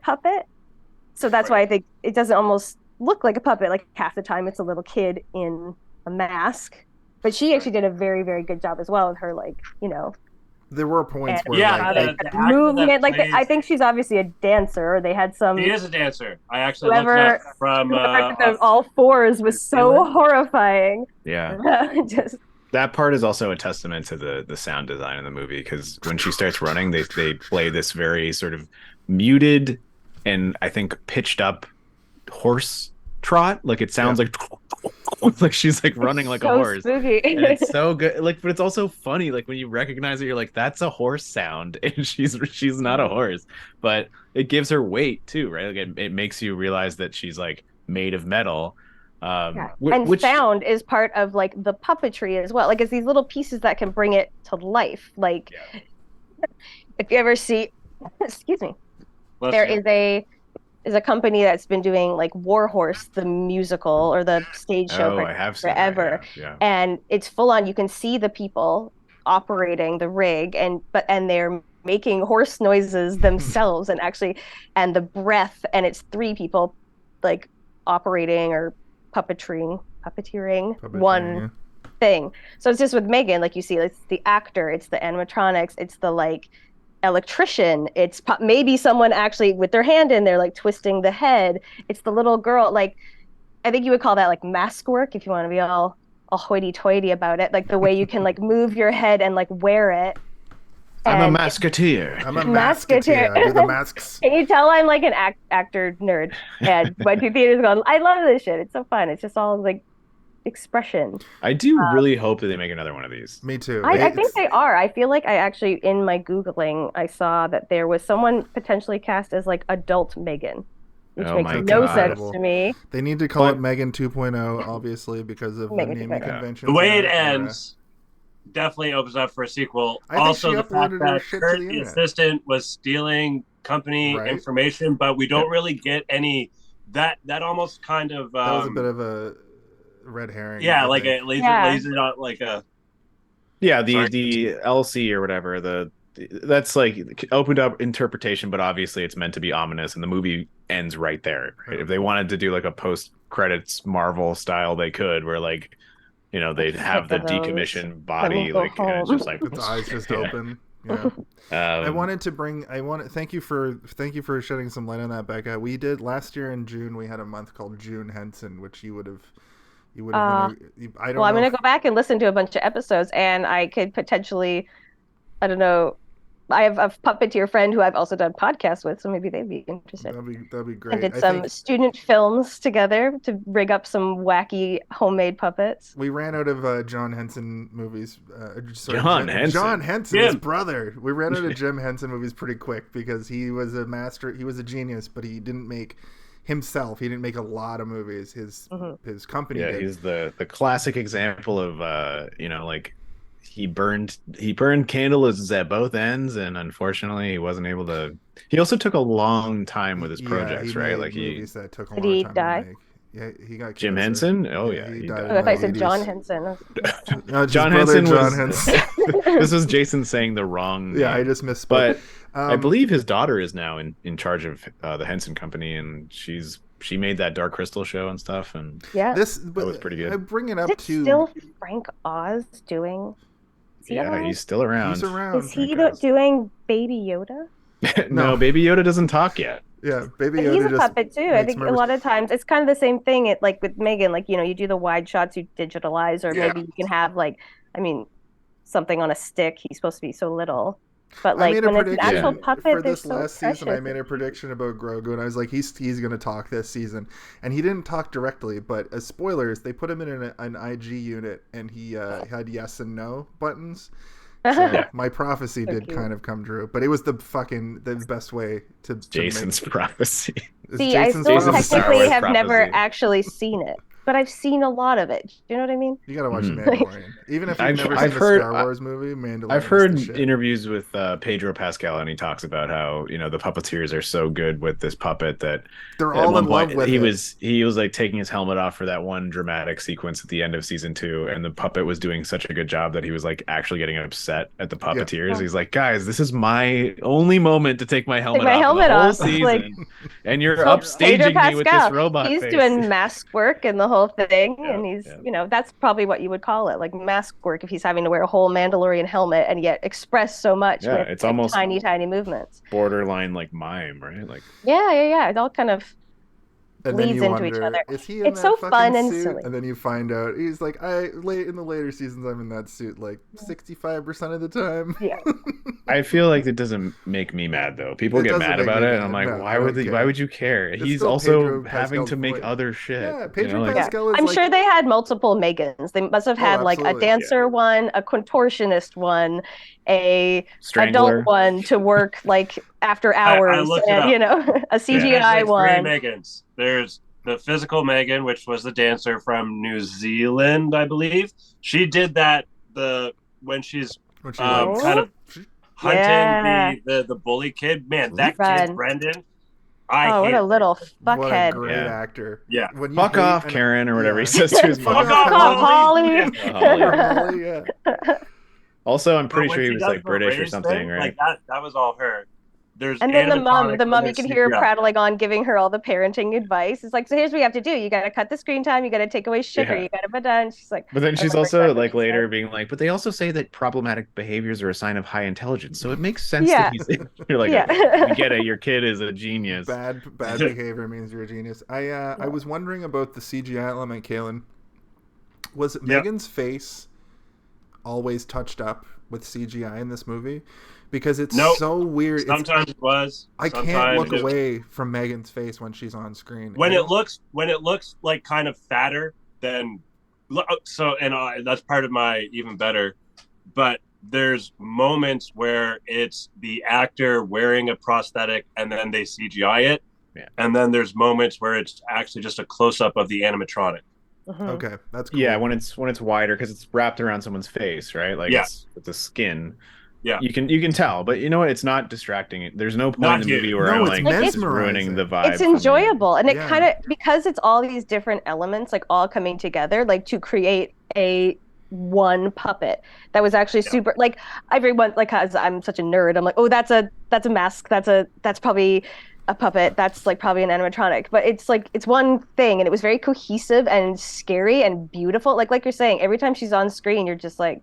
It is mesmerizing. There's like the moment where she's first introduced to Katie it's magical, man. Like when she gets up and she's like, do you want to draw with me? And then she like walks over, and the way she does the movements, it must be a combination of like visual effects. It's not like Peter Sellers from RoboCop where he's like, it's like she walks over and she like, locking. She turns and it is like almost popping and locking is what it almost is, right? Where like her shoulders just stop and are rigid, static, and she's like making these very deliberate movements, and it's so off-putting, but at the same time, that whole opening moment is like beautiful, right? Where she draws the picture and it goes from invisible to it's the same with the singing. It's like, it's beautiful. You're singing it into my face, like 2 inches away. Like it's kind of unnerving, but it's great. But it's great, and you're singing wonderfully. And I wonder, like, when she's singing like that, is she just singing, or is the music that's playing, like the score that's playing in the movie, is that also like being projected from her? Like, is she creating? So. Yeah, like full orchestration. Yeah, she can do anything. Did you guys get a bit of a Sam Raimi vibe at times from this movie? A little bit, and I almost there are points where I wish that they amped it up even more, like the snap zooms and stuff. Yeah, Like the snap zooms. like I would have There's like a loved some of montage those. where they're putting her together, and it was like people putting. Oh, that things on montage is tables, fucking great, man. and it reminded me of Evil Dead. And it reminded me of Spider-Man. Like there's a lot of that. But it also has Allison Williams, like she's basically writing the script that she's going to give to her boss to say to the shareholders like while it's happening, so it feels like a commercial. Yeah. And it's like it's so well done. And then there's like the moment where she's like, you should really use a coaster, Katie. And it's like, why though? And it's like, because it could do wood damage to the table. And it's like, well, why is the water on the outside of the glass? And she's like, well, it has to do with temperature. And then she's like, wow, that's crazy. And she's like, I know, right? And like it just feels like such a good advertisement for the doll. And like, you know, I found myself like giggling during those moments because I was like, this is so well done. And it's rare that you kind of go through something that you expect to just be like a, you know, a run-of-the-mill horror thriller or something, and then you find these little moments that you didn't expect to have an advertisement for the doll in the middle of the movie while you're watching the movie, but the advertisement is the characters in the movie selling it to you. And even the very first commercial, I was like, I'm gonna love this movie. I think just as it opened with the perpetual pet or the like horror Furby. Oh my god! I think one of the funniest parts died before you get pet. Yeah, now it's a pet that can outlive you. Yeah, yeah. But like, and that almost feels like what's his name? The director of RoboCop, Paul Verhoeven. Like that had Verhoeven vibes to it. You know, like I buy that for $1, or like the Starship Troopers. Like I'm doing my part. Are you? And like I don't know a lot about this director, but he did have that sort of. He was clear, like Paul W.S. Anderson style, like clearly inspired by like for Event Horizon, clearly inspired by a whole bunch of different movies in this genre or adjacent genres. And it really comes out on screen when he's using these little references and these little points. Like it's a really good way to tell stories. I think in horror is just take tropes from the greats. You know, because either you're going to recognize it and love it, or you're not going to know it. You're not going to have any connection to it and love it. You know, either way you're going to love. Either way you're going to love it. Which it sounds like an ad from a movie like this. Either way, you're going to love it. Host with the most. We got dead air. What's happening? Oh, hey, did any of you guys? Sorry, I thought you were still going. I was staring at Megan's face. Yeah, I was looking up Gina Davis. Speaking of Megan's face, did any of you think she kind of looked like Elizabeth Olsen? She a bit. She's got Instagram face. She has an Olsen face. Yeah, she looks like somebody I can't put my finger on. And now that you say, they probably went through and like just did tests on like how many people can we meld together to like a little bit Scarlett Johansson in there. Maybe. I mean, she feels like a lot of different things. A little bit like, Alita Battle Angel. Alita. She's got that Battle Angel feel. She got that Battle Angel face. Anyway, I was looking. Like I was one looking of the at the '90s Barbies. Like she's got that like perfect little. I'm so excited for the Barbie movie. Me too. I'm gonna go and do a double feature next weekend. And I'm trying not to watch. Like I want to spoil myself, but I want to just let it hit me. There was a weird side tangent. Whoa. Before we saw Indy last night, I saw my first glimpse of Barbie outside the Barbie world, and I was like, "Oh man!" So I'm trying. Oh man, good or oh man, bad? No, and I got another actual spoiler about an actor playing a character in the movie, which I won't spoil here. But I actually care about the Barbie movie. Oh, weird. I don't care about the Barbie movie, but I am excited that it's coming out. Where I'm like, this is very nice that this is happening, and I'm glad that so many people are excited for it. But I don't really care if I see it or not. That's not to say I'm not going to see it, and I'm sure I'll enjoy it. When it's on Netflix, I'll watch it. It's such a weird thing to me where I'm like, this is so strange that we've reached a point in time now where there is just a Barbie movie. But we're this far into the future, and there's never been a Barbie movie, like a legit live action. I find that it's true. They made a Flintstones movie. Start learning about the history of Barbie. It is fucking fascinating on TikTok. Okay, we're gonna get so off. Yeah. Well, Megan is similar to Barbie. So she literally looks like one of the Skipper dolls I think I used to have. But yeah, sorry, I was on sister? TikTok and they were going through like the history of Barbie's dream house and like how it kind of reflected like the decades, and it's like, I don't know, there's a lot of history there that you could kind of, it's a lot deeper than you think, is what I'm trying to say, Stephen. If you want to give the Barbie. No, listen, I'm not saying, I just, I was never into Barbie as a kid, but like even my sister wasn't into Barbie, so it hasn't been a part of my life. Yeah. My friend Durak, his older sister, babysat us a lot as kids, and she had like a million Barbies, so we would do like Barbie games when we were kids, like when she was babysitting us, and I'd be like, what do you mean, Barbie? And I'd be like some kid or whatever, or Ken, I mean to say.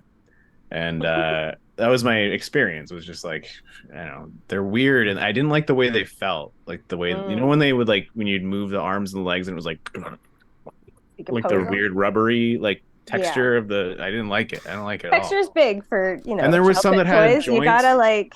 You could move the joints, and when you would move it, you could hear the cracking, and it sounded like bones cracking underneath. And they made me. Here's the thing for you. I played with a lot of wrestling action figures growing up, and there was this series of figures that had bone crunching. Wait a minute, Jason. Are you telling me that somebody who has done voice over intros for wrestling companies?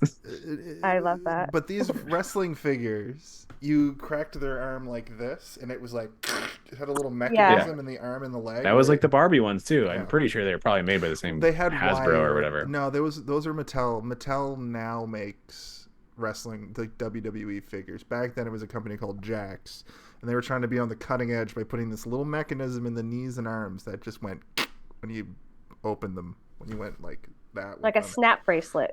Kind of. Oh right, snap bracelet technology. That is the noise that it kind of made. Yeah, it totally does. I'm just remembering that my friend growing up had a my size Barbie, which is it's M3GAN. That's proto M3GAN is my size Barbie. My grandmother babysat a girl who had the full size fucking 4'5". She's 4 feet tall. Yeah. She's supposed to. You can share her clothes. She's your best friend. My friend down the street had one, and I was so obsessed with it. And her dad worked in film and TV as a special effects and lighting guy. And so every year on Halloween, he would horrifically murder my size Barbie and leave her out for the kids in the neighborhood to see. Ring. That's the Power Wheels of action figures, man. Yeah. And I don't know why my face that whole time was like. It was so disturbing. It's very, maybe that's why M3GAN is so cathartic for me. I was like, yeah, get your revenge, because it really disturbed me as a child. She was in an open casket with a bullet hole in her head one year, and I'm like, an open casket with a bullet hole. That would never happen in reality. Like modeling clay, like with special like movie makeup. A very accurate wound. He got his movie pals in and be like, I want you to make this child doll that I have for my daughter look like a corpse. I'm going to give all of her friends fucking nightmares in the whole neighborhood. Oh, and I won't be able to watch horror movies ever again. And I will just be like, you growing up, Jason. It's like, no, I can't see that. It won't happen. There's a gag in like The Office or whatever where Angela is like, I find the clothing at Gap Kids to be a little bit too flashy, so I have to buy all my clothes at the American Girl doll store. Well, that's something I wanted to bring up from their colonial line. Their colonial line. Yeah. The clothing in this movie, I think, is based off of American Girl doll attire, right? Like that's kind of the vibe. I mean, it like sort of looks like funeral attire when Parisian. It looks like kind of. Well, like I was saying, it looks like that sort of like the 1950s sort of like paper dolls, or like the people like they're wearing sort of like suit dresses, like a dress suit, like it's a suit but it's a dress kind of thing. It's like out of time almost, Yeah. And it's almost like it looks futuristic in this movie because they got stylists to be like, how can we take this look and update it to be modern so that it's not too strange? But she definitely doesn't look like a little girl you would see walking around, right? She's wearing weird ass clothing. Mm-hmm. Also, one thing that I wanted to bring up, remember when they're like putting her together during the montage and they're looking at the wigs, and Brian Jordan Alvarez is like, I think we need to revisit this one, guys. And it's the blonde wig, and they're like, no, absolutely not. And then it just cuts immediately to her wearing that wig. No. He offered the dirty blonde. They went with the strawberry blonde. Completely different. I was going to ask you guys about the unrated Kaylin was paying version. more attention than me. In the unrated version, did they sexualize the doll at all? Because I thought that Brendan or whatever, I thought that got a little bit too close to some. He was giving stuff. off some bad vibes. Yeah, that got a little too close to some stuff I really didn't want to see in this movie. When he knocked her into the ground, and I was like, and he whoa. took her shoe off. I was like, oh, we're not going here, are we? And I was like, this kid isn't old enough to know how to.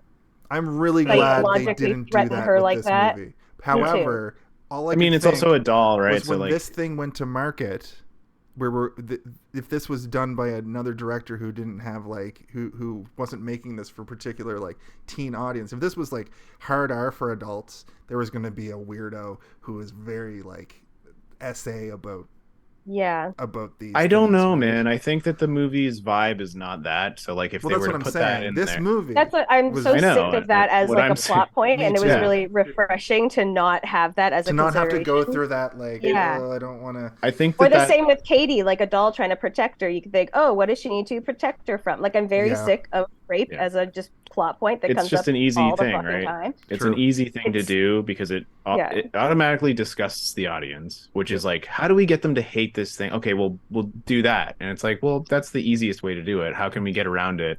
And I think that all they really needed to do was have him say, fuck off, Holly. And we're immediately okay, it was so much better. I will say, we're ready to watch him die. Stab her with the chestnut.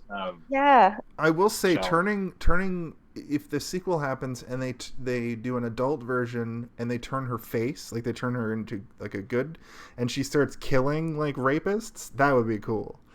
Like a Promising Young Woman meets. I think that was a great movie too. I think that the concept of this character is a little bit more interesting than that. I might have just told maybe I just made that up in my head, but I swear I saw something that had.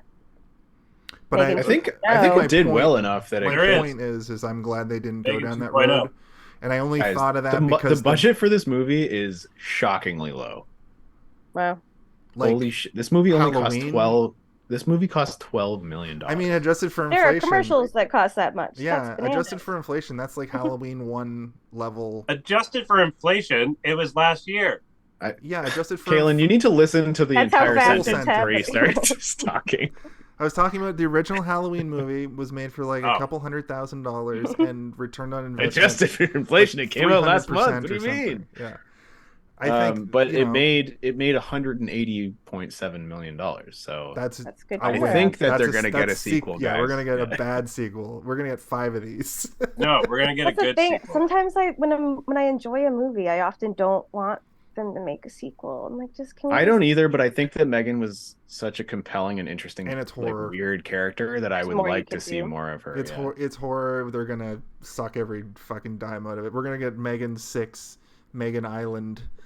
We're gonna get Island. We're some gonna island of M3GAN. Upside down 3, right side up 3, 6, 4, pointy 4. 2. Can't be the other 4. It has to be the pointy 4, and then a 2 on its side. All right, Kaylin, you need to scan that and make that the poster for this episode. I wanted to comment on the voice because we haven't really talked about it, but I think it is. Ooh, Jenna Davis. I can do it too now. Yeah, Jenna Davis. Sorry, I just found this button. It's perfect, man. And they do the I don't know if you guys have played the Portal video games, but they do the GLaDOS style sort of glitching and it's not necessarily auto-tune, but it has and they save it for when it's important. They don't have her do it all the time. They do it a little bit at the beginning just to show you that it does happen, but anytime she's being deceptive, it has this this kind robotic. Of sort of robotic. Must be a very specific filter that I don't know the name of, but it has such a it's GLaDOS. I know how to achieve the filter for sure. Yeah. I know how to achieve that effect in audio editing, but I don't know how to achieve it in such a segmented and perfect way to be I am obsessed with the scene with the dog when. Dewey. Come here. And there's me going, is the dog gonna die? Is the dog gonna die? The dog's gonna die. Oh, I mean, that dog was kind of a shit dog. It's the only instance of a dog dying in a movie where it was telegraphed so hard that I didn't care. There was never a moment where the dog seemed like a nice dog. I was like, there are some shit dogs out there, guys. Yeah. they did the same thing when you hear the dog like whimpering, and then it kind of like exactly. Kind of it's when she's Becca, when did you get to San Francisco? That's crazy. I found a button. It teleported me there. Where I used to live, the green screen effect just like pixelated and just kind of fucked up my face. But with this backdrop. But now I'm in San Francisco. I just wanted to. I just wanted to continue with the voice thing for a second. I noticed that every time she was being overtly deceptive is when that effect would come in. So when she's pretending to be the dog or when she's pretending to be somebody else on the phone, like it would glitch like that. And it almost felt like what they were doing was that she wasn't able to lie perfectly. Like she was able to be deceptive but not lie. And as soon as she was lying, that sort of weird distortion would happen. And I thought that was a really cool and interesting idea. And then it also made it more threatening. Yeah. For her character. I will watch for that on rewatch because. Yeah, this was the second time I watched the movie as well, so I was picking up on a little bit more than I did the first time. But Steven, I have a question for you because I think you have an ear for this. When she's luring the neighbor into the shed or whatever it is, and she rises up out of the shadows.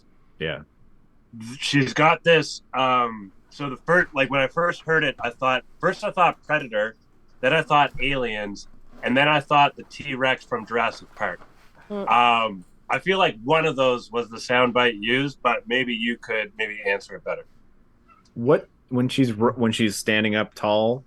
Yeah, when she's in the garage or whatever, or a shed or something like that, and the neighbor thinks it's Dewey like whimpering or whatever, and then M3GAN appears out of the shadows, and there's a snarling like Predator, not the movie Predator, but predatory snarling type sound. I did notice that sound, and it didn't really it didn't connect any of those to me as an obvious sort of connection, but it could be that they took those sounds and they tried to imitate them in their own way, right? Like because she's trying to scare her, right? So she's trying to like imitate a predator. So it's possible they just like made their own sound effect while listening to those, being like, what are the three most scary sound effects that we know of? It's like the raptor noises, the predator noise, the alien noise. So let's try and make something like that. Like slow, like she's pretending to be an animal, and then it's like, it's my dog, it's a dog, it's a wolf, it's a monster, it's M3GAN. I think I do think like one of my favorite lines in the whole movie though is she's like, "Where's my dog?" And she's like, "Approximately 34 miles east and 5 feet down." Yeah. I like as soon as she started getting like sassy. Like, and well, the immediate line after that is, "What are you?" And she's like, "I'm trying to figure that out myself." Yeah. Like, oh my god, she's learning, and she's secretly cool. Like she's secretly smart and cool. So the unrated version, that was like one of the first instances that I was like, okay, other than the swearing, this is different. And it's the power washer in the regular version. Oh yeah. It's just like the lady like and then it cuts to the side and there's just blood. But in this you see like her face is getting like peeled off and stuff. Really? Okay, I'm glad I watched the It's not even that bad though. Like I thought it was going to be like her skeleton, but it was just like her cheek like getting the nail peeled in off. her arm. It was probably a lot like that effect, but just her face, because they're similar. No, the nail in the arm was way more gruesome to me than the peeling, because it was quite clearly CGI, like peeling of her face. What I mean is there's sort of like parallel injuries, like the nail in the arm and it being like kind of pulled was sort of a parallel of her face getting. And I wanted to see. No, but I know. But what I'm saying is that the nail in the arm was more gruesome to me, because you can imagine that. You can imagine what that feels like, and you can see the practical nail moving. But then when it's just CGI skin getting peeled off, you're kind of like, oh. Sometimes though, the hyper stylized stuff really sticks with me in like a different way and disturbs me on a level I like wasn't anticipating. And then sometimes the hyper real, like it really depends on my mood and the mood. What it is, yeah. I remember like Reservoir Dogs, like, they pan away, he cuts the ear off, and then you see like the aftermath, but that scared me so I love that ear being yanked though. So good. Because like that's not how an ear works. No. Like no one's ear is made of chewing gum. So long. It was a little too long. Very 80s. But it's like 80s. Comical, right? Like that's like like Jurassic Park, the Luke getting pulled and stuff. And it's like It's not real, but it's funny. And also that kid was so shit that we were enjoying him being in pain, right? We're like, fuck this guy. It's terrible. So I have a question. Obviously, he's not going to heaven. I asked... no. He's nowhere. I asked Steve this. He didn't really have an answer for it. Kaylin, when... I thought the most ridiculous thing in the movie was when Ronnie Chang gets stabbed from behind with the paper cutter. Yeah. Oh, the reason I didn't answer this to you is because I wasn't sure if you had finished the movie yet. Okay, well, when he pulls the blade out, only half the blade has blood on it, and I was wondering if it had There's less... so much more blood in that Way scene. more Okay. bloodier. Okay. Way more bloodier. That's what I wanted it really to know. just kind of like went through his shirt and then popped out, and I was But like, when oh, that wasn't so bad. But In when the she movie, pulls it out- when she stabs, the elevator explodes with Fills blood, with and blood. the other Yeah. guy is covered in blood the whole time. Like, Yeah, "Ooh." Kurt. Yeah. Yeah, because Yeah. when she gets down to the launch party, and then like, wow, okay, I didn't even see all that blood splatter because it's they don't very- actually see it happen. It's He's like very dripping with gruesome. blood, and Yeah. she like that entire sequence where she's like, "No, I didn't kill anybody. You killed him because you did all this shit." He's like literally Stole dripping with company blood. info. Yeah. So they filmed two versions. They filmed of it that. twice. Yeah. Yeah. Like, No, Okay. well, did they, or is it just? I think that blood is CGI.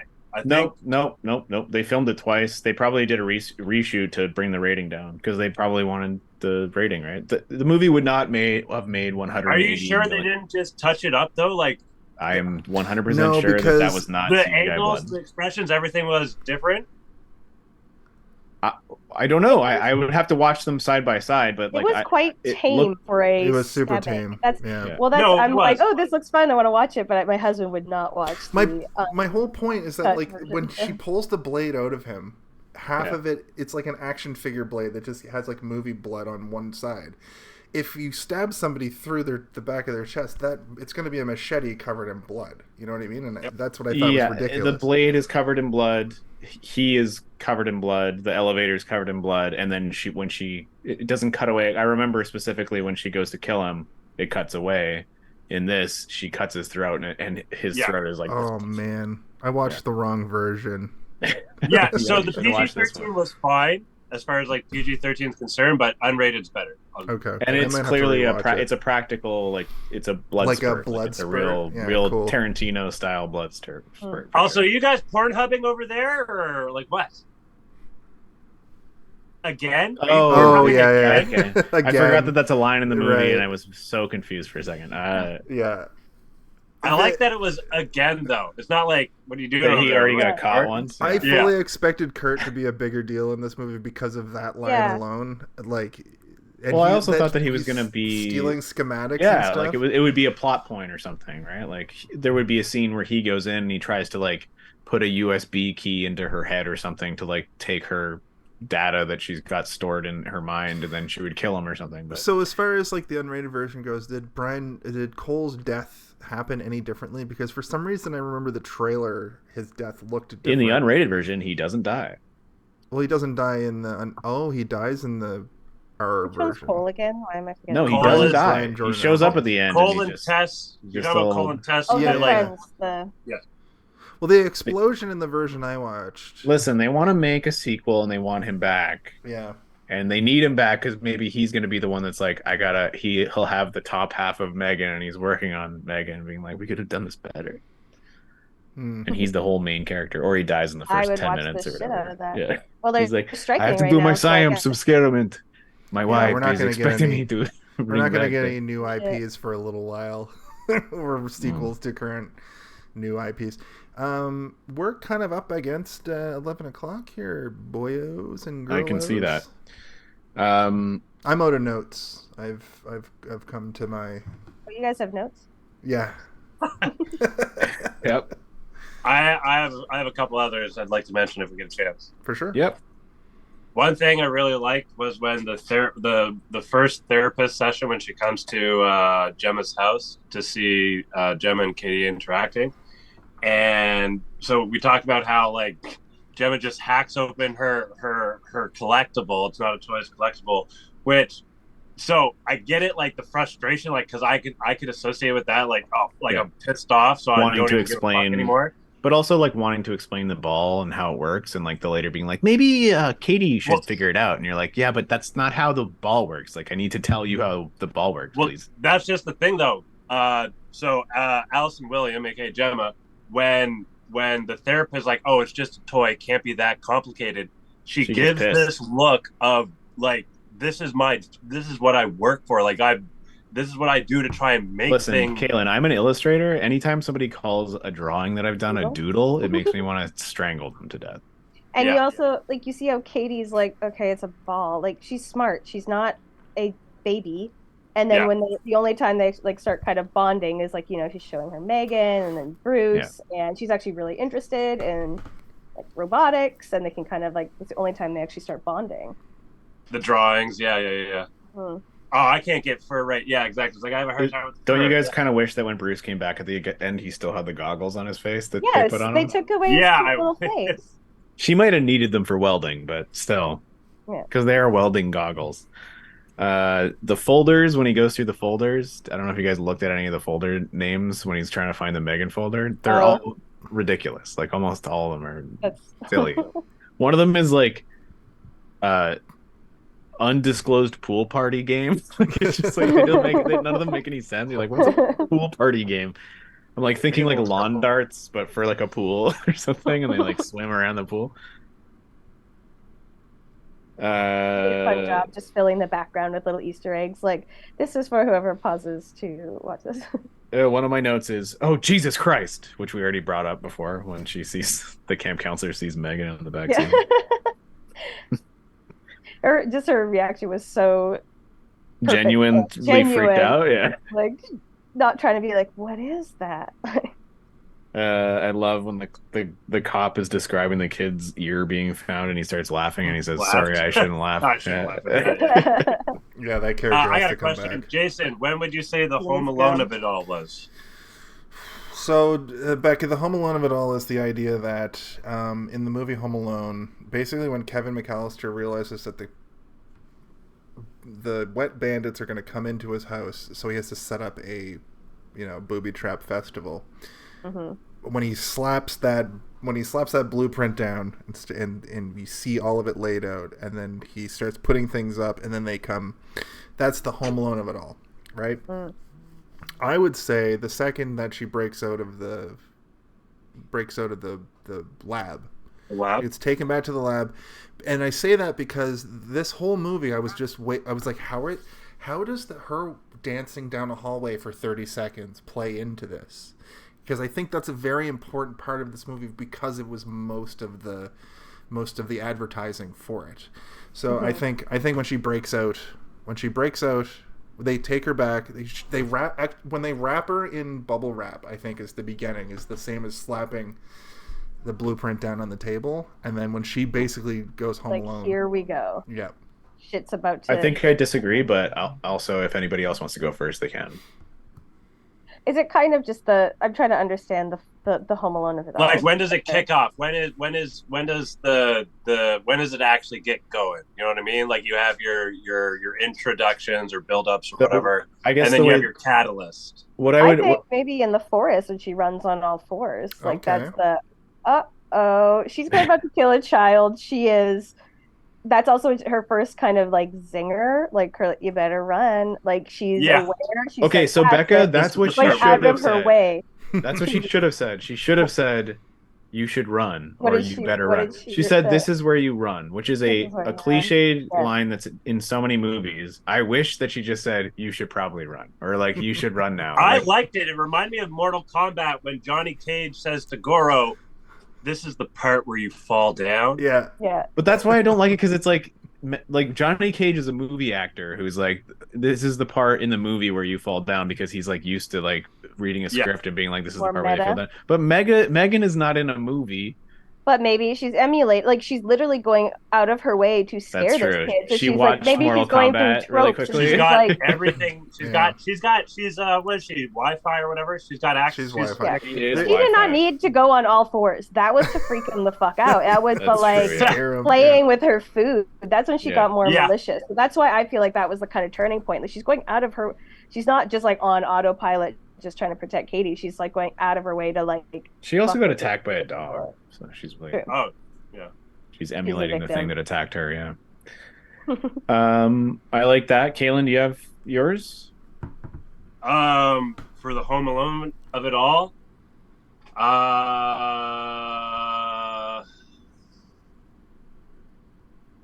when Gemma and Bruce are working together to like, because first we see Megan, then she blows up or whatever, and then she's working on the fur pets or whatever it's called, and Katie comes and is like, "What are you doing?"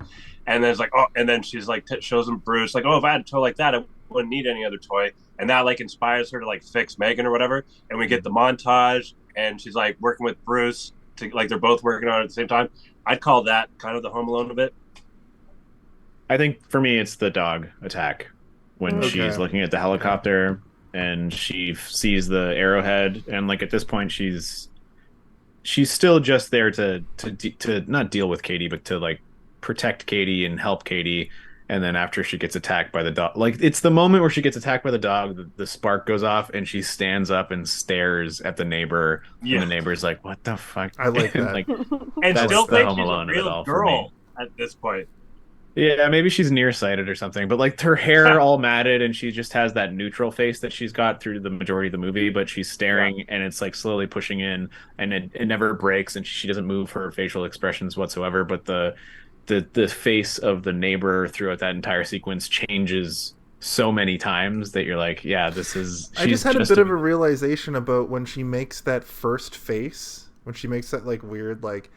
When she's supposed to be confused, but she's smirking? No, like when she's still up on the slab without a... At the beginning, yeah. Yeah. I think that's a reference to that that android that exists. the weird one in real life. One with, like, that you know what her name is? You guys want to know what her name is? I can't remember. Sophia the robot. Oh, Sophia. You know. Yeah. You know what it is. With a 3 somehow. I know there was a drag. Her name's Amica. Amica. Her name's Amica. Yeah, Amica. But also Sophia, I think, is the second version of her, but the first version was Amica, yeah. Sophia still had a bit of that, like... The, like... Almost, yeah. It's like, what do you think about, traffic congestion? She's like, me. I don't think it's great for anyone. Question you ask. Yeah. I did like when she asked Kurt if he could live with himself after killing his boss. Like, yeah, I can. I can. Yeah. Absolutely, I can. Yeah. The ending of the movie rules. After she breaks out of the lab, it's where the movie gets real good, and she goes kind of full Chucky. Gets in a fucking Lamborghini. Yeah, she gets in the nicest car ever. I kind of wish there was a shot, because like she's very small, right? So in my head, I'm like, how's she reaching the pedals and driving? But I wish there was like a shot of her, like, because she's like a nimble, weird robot, she could have like one hand on the wheel and like looking up while like she positioned herself to have the other leg like just weirdly contorted driving the car. Like a spider, it would have been kind of cool. But I pictured her. I chalked it up to being a smart car, and she just like exactly. Yeah. I mean, they could have showed the wheel not having her hands on it or something. True. But yeah, that's true. She took over the phone and stuff. The phone thing was interesting, but that made me feel like the characters in the movie were stupider than they needed to be. No, but that for me was the full There was never giveaway. A moment in the movie where I thought the characters were dumb until that moment. That for me was the full giveaway. That and when the Alexa said like whatever, it's an Alexa. But when it said how are you doing today?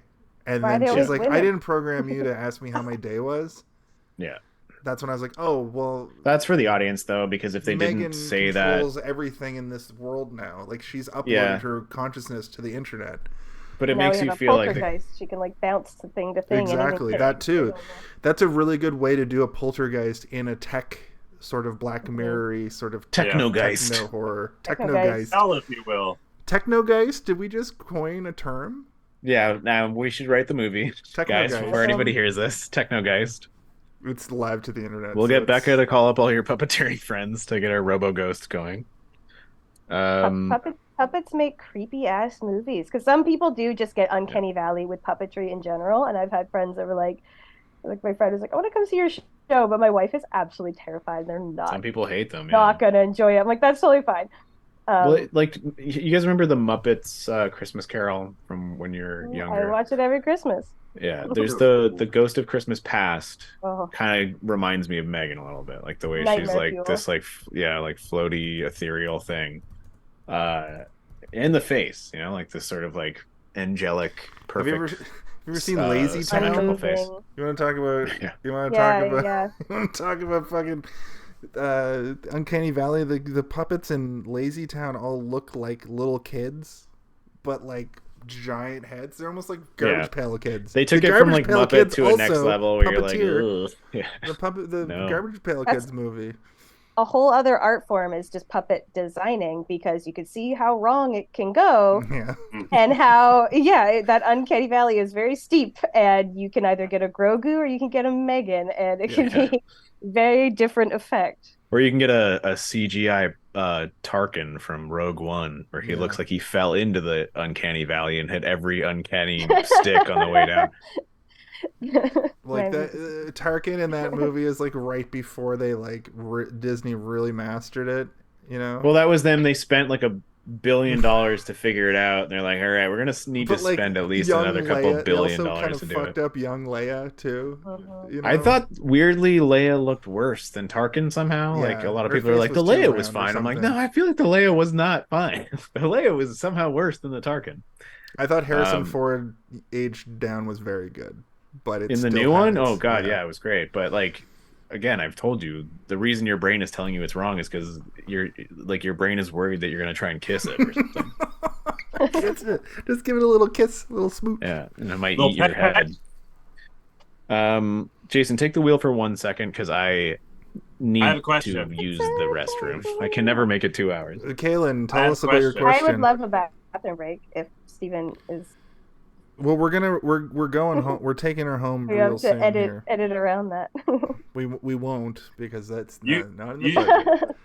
Go ahead and use the bathroom, and we'll talk nonsense in the meantime. Sounds great. You guys can hang out. Word. Okay. What was I gonna say? I was gonna say Becca, something. What's happening? She's using the bathroom. No, she's not. We can't hear you. Can you see this shit though? I can see you've gone full AI. I thought it was going to delete my face and just leave you guys with this beautiful San Francisco, but instead it's deleted everything around me, and so I have some horror show shit happening. You've gone full M3GAN. Steve's going to watch this on the replay in a couple days and be like, what the hell just happened at the end there? Good night, Steven. There's one line that I really liked. Remember this moment. This is the moment that we kicked Hasbro in the dick or something like that. Yeah, that's a good one. Made me laugh. That was a good one. Everybody went to have bathroom breaks instead of just ending the episode. Did you think of the Nintendo Power Gloves when I did. Gemma uses those Bruce Power Gloves? So I actually have something to say about that. They made a way bigger deal about the fact that you had to do this with them. Punch them. Yeah.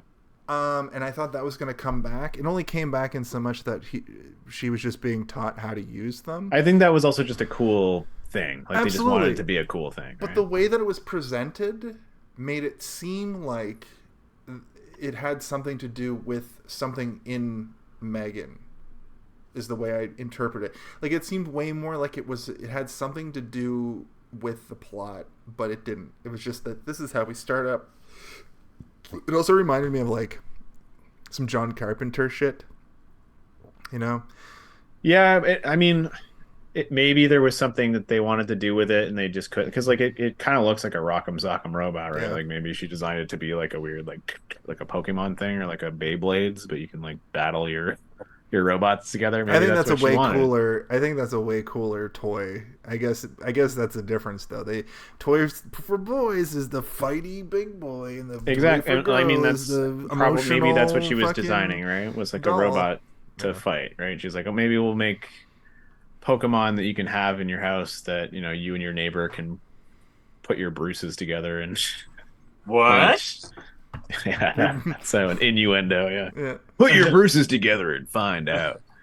Adam and Steve. How would you guys teach your kid to use a coaster? Fucking use a coaster, kid. Figure it out. I mean, I'm still bad at using coasters, so I don't know, because I'm not even really great at it. I'd say, what are you, spare parts, bud? Figure it out. Put a coaster down. Wow, that's a really rude thing to say to your child. I watched a lot of Letterkenny. How much tech would you... I mean, it's a coaster. What do you...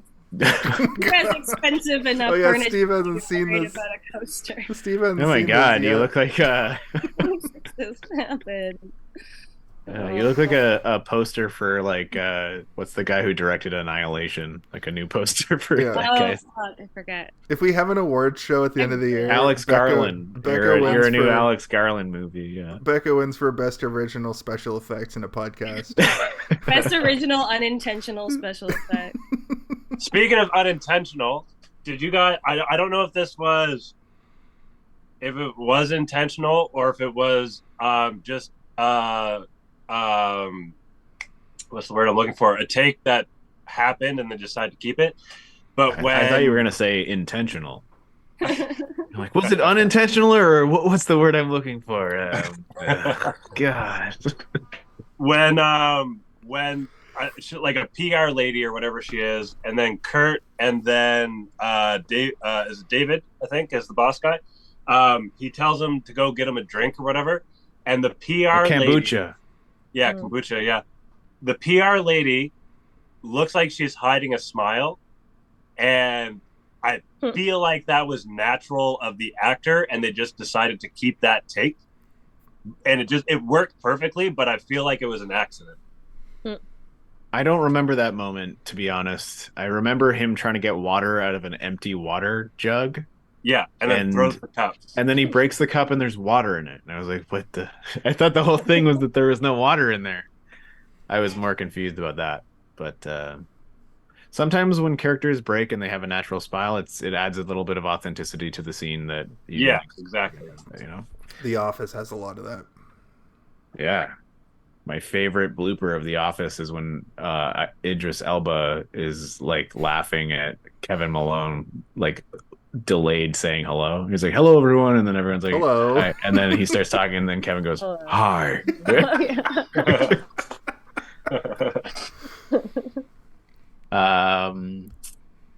I guess we're near the end. We folks. did it. Yeah, we're near the end of the podcast. We talked about M3GAN. We didn't really go through the story beat for beat, but you know, like it ends with a pretty. I think it worked out fine.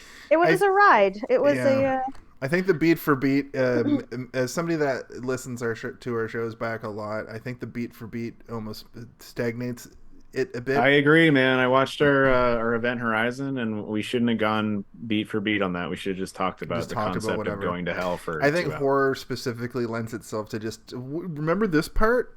And then I think a comedy movie is one where we got to go beat by beat. We did get a good conversation about Lawrence Fishburne's weird chair, which I liked. A weird chair? Yeah.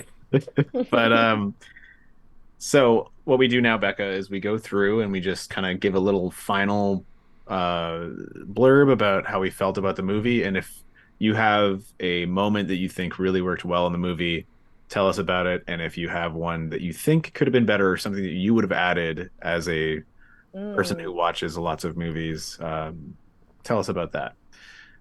You can go first if you'd like, or we can have somebody else go first. I'll let you decide. No, y'all go first. So I can. All right, Kaylin, hit us with your best shot. You got it. So I think and I said this earlier. So I like these technology horror. The technology horror genre, and this one nailed it. It had a great balance of horror and comedy. The dialogue felt real. I could see Chucky and M3GAN being a couple, but who am I to assume anyone's preference? Why not M3GAN and Annabelle? Why not M3GAN and Furby? Or why not M3GAN and like a little dog that This does is like a how little this flip is how over? Kalen plays with his action figures. You know, when you go over to someone's house and they're like, "I can't mix the Star Wars toys with the Batman No. toys," but Kalen's like, "Barbie and Ninja Turtles are friends now." That was me. I had Barbie, and they lived with Shredder from the Ninja Turtles. Of course. Shredder's With in his A the dream fucking- house together. Yeah, he's like Blade 3 Daddy. feet shorter than them, but you know, Yeah.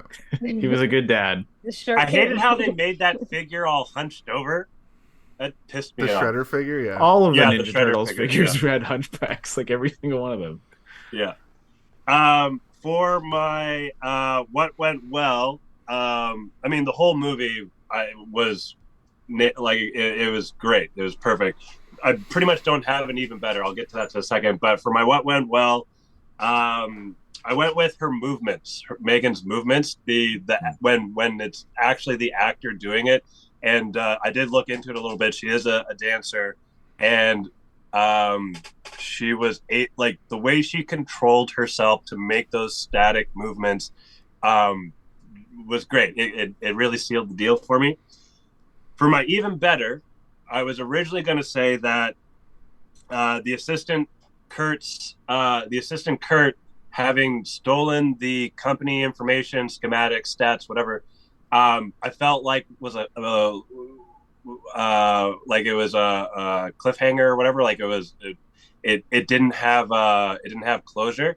It was But then almost I was like a misdirect or a red herring, or you know, like it felt like there should have been more there for sure. Yeah. Yeah. But Oh, that potentially leads to a sequel. The information he stole is what's going to lead to the sequel potentially, or whatever, Yeah. right? So yeah, it'll be originally I was another like, company. It'll be the other company making the shittier doll, and it'll be like Yeah. Kumail That's a good Nanjiani turning point. around, being Yeah. like, well. Exactly. I'd watch that. There really wasn't anything bad, but to pick something, I just went with the consistency of M3GAN. And again, like I understand it, like it's for when you have the actual actor versus you have a animatronic or puppet or CGI. It wasn't huge. It's not a deal breaker, but as far as just to pick something as an even better would be just the consistency, mostly in her face. Like there was a few moments where her face was bigger. It was just, I could tell that it was CGI or it was an actor wearing a prosthetic. That being said, this movie is a buy, and I was going to give it a 3 on its, a 3 down, a 3 upright, a 6, a pointy 4, and a 2 Pointy on 4. down. It has to be a pointy 4. There's I different give types this of a 4s. pointy 4. Yeah. But instead of that, I give it partying with M3GAN at her wedding with whoever she chooses to marry. That's pretty good. Oh, also MPAA 54108. Right. All right, Becca, do you want to go next? Sure. You may have to remind me of the format, but like overall, yeah, I really enjoyed it. I love a horror comedy. I feel like I have to be in like the mood to be like psychologically fucked, look at a bunch of gore. This is exactly like my speed. Like I watched the PG-13 version and fully enjoyed it. And I could kind of, I could see the subtitles like, oh, that's where they swore. That's funny. But like, I wasn't really missing the blood splatter. I didn't need that. And I kind of liked, I don't know, because she is like a doll. She has that like youthful kind of perfect thing. Like you didn't miss it. You knew she was evil. You knew she would like, you didn't need the cake on a, you knew she was evil icing on the immediately. cake. Yeah, as soon as they put that wig on, you're like, you okay. didn't need the blood or the guts or the knives, but like, and then after a while she kind of just turns into, and that's why I really liked her kind of coming into her own at the end and almost like good for her kind of weird way, but like not good for her. She's awful, but like everyone else is kind of awful. The only even better. Or what went well, even better, sorry. Yeah, I mean, like the performance was really good. Like I even like the dance in the hallway, like it's very memeable, but I still really like that moment still hit. Like it wasn't just those couple moments that was really funny, because you can have one bit of a movie and be like, this is hilarious, and like the rest of the movie was fucking whatever. Or like, I can't believe this happened in this 3rd season of this. I'm like, I'm not gonna wait till the 3rd season before it starts getting interesting. Like, but it was consistently funny throughout. And then even when it got to that minute, I'm like, oh my god, there's like no reason for her to like dance at him other than just to fuck with his brain. Just to fuck with his brain. I was like, you're vicious. He's like, Megan, and she's like, I'm not even gonna respond to you other than dancing at you. Yeah, it was so unhinged, and I loved it. Only thing that I was like kind of eye rolly at was that I thought, what's the YouTuber's name? Her assistant, Ryan Jordan Alvarez. The other assistant. They both were just very like completely interchangeable and had zero personality. But like, was there a lot of room for extra characters? Not really. Like, it's a pretty tight script. We didn't really need. That's why I actually wasn't super bothered with the backstory of the stealing the documents. Actually, when that happened, I was like, I don't want to watch him like leak the info. I want to watch Megan kill people. And then that's exactly what happens. I was like, excellent, thank you. And I will happily watch it again in a sequel, which is now allowed to happen because he stole the documents. So lovely. Yeah. There are moments like that where, like, imagine there was a shot where he's leaking the documents, and then it pans in on the laptop or whatever, and it gets really close, and then it pans out again, and it just keeps panning out, and it's like inside Megan's eye or something, where you're like, I now know that she knows that he did that. And like, I mean, it's accomplished in the elevator at the end when she's like, I know you did that. But like, if she just knows the whole time, then you know she knows, and you know that she's way more powerful than you think she is. Mm-hmm. But maybe that's the point, right? Like, you're not supposed to really fully understand how much control she has until the end of the movie. Right. Yeah. But they also, there's the moment where she's like, let go of her. Remember when they're kind of fighting, and she's like, "What? Calm down, like just chill out." And he's like, "Let go," and like the whole house like flickers, the lights and everything. Mm-hmm. It's like, okay, so Megan is already interfaced with the home, like she can Technogeist. She can turn the lights on and off. It's interesting though, like that seems to be mostly what's her name's home, because not everybody else was as high tech. Like her, yeah, she's got a full smart home, clearly. So they bought themselves a bit of time for this actor. But then you also already know sort of that like the entire building that she works at is similarly set up, because they were able to lock him out of the office at the beginning when they're working on it. Like, and he's like, I need a key card to get in here. I really loved her when the alarm goes off after the explosion, she walks by the like panel and it just goes off. Like, yeah, that is my moment that I'm going to talk about. But Jason, why don't you go next? I really enjoyed Megan. The practical effect of the doll was really good. Well done. Even though it was mostly just a girl in a mask most of the time. The cast was great. It was awesome to finally see Ryan Jordan Alvarez in a movie. And he did such a great job, even if it was a super minor, like, tertiary role. Yeah. He's just working on his intern shit. Perfect. That's you got to start somewhere. Like, that dude's probably 30, right? Like, he's not old.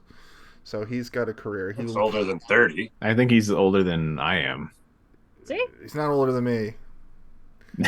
You're not that much older than me. That's true. I only look old because I'm gray.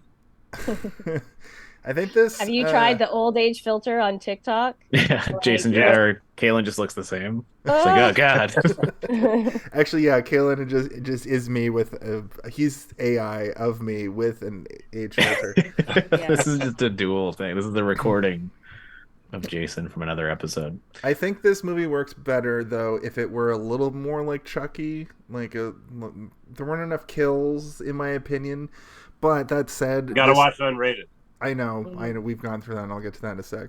There aren't more kills in the unrated. They're just more gruesome. But the thing is like, this does feel like the first one in at least a trilogy. You know, That's what I'm. After talking to you guys about this too, it feels like, especially it did well.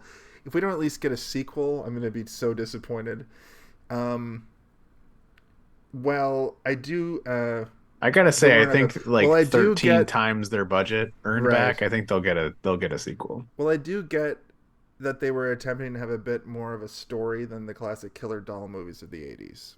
You know, they were trying to do a Black Mirror episode of Chucky, and they did a good job. Like, they did a very good job. Yeah. I give this movie I do a number rating, Becca. These guys think that it's arbitrary and stupid, but it's in line with I never said it was stupid. I just said it's arbitrary. Definitely arbitrary, but it's in line with my Instagram page, which I do ratings.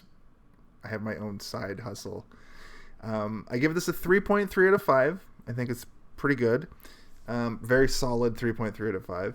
I also give this movie a TikTok dance sequence to sell a pretty decent horror movie. And I also give this this fucking move, whatever. Yeah. I also give this movie a PG-13 rated horror movie that I really wish had a hard R rating, but I can just go watch the hard R rating if I want to. It's not even that hard though. It's just R. It's not even a hard R, you know? Well, there's lots of fucks and there's a lot more blood. At any rate, what went well, I would say M3GAN as a whole. I loved looking at her. I loved her sass. I loved her evolution. She kind of represents the evolution of Grimoire familiar killers kind of a character. That's what we call the big four. I am definitely going to add her to the Grimoire illustration page next year. Yep. And even better is literally like more kills, like more varied kills, but at the same time, like I just said, I think that this movie lends itself to having sequels where we're going to get her doing more elaborate kills, just like Freddy, Jason, Mike Myers. All our favorite killers. All the favorite killers from the Grimoire. So we kind of opened the Grimoire tonight a little bit, it felt like. This is almost like we have the Grimoire and we were like, let's do this. And then we did Cocaine Bear and we're like, we didn't even think of the Grimoire. And then we did this and someone was like, it smells like old leather in here. Yeah. Oh my God. And we all look behind us and the Grimoire is there and the page is open and how'd the Grimoire get in here? Who opened the Grimoire? Cocaine Bear's a little sad.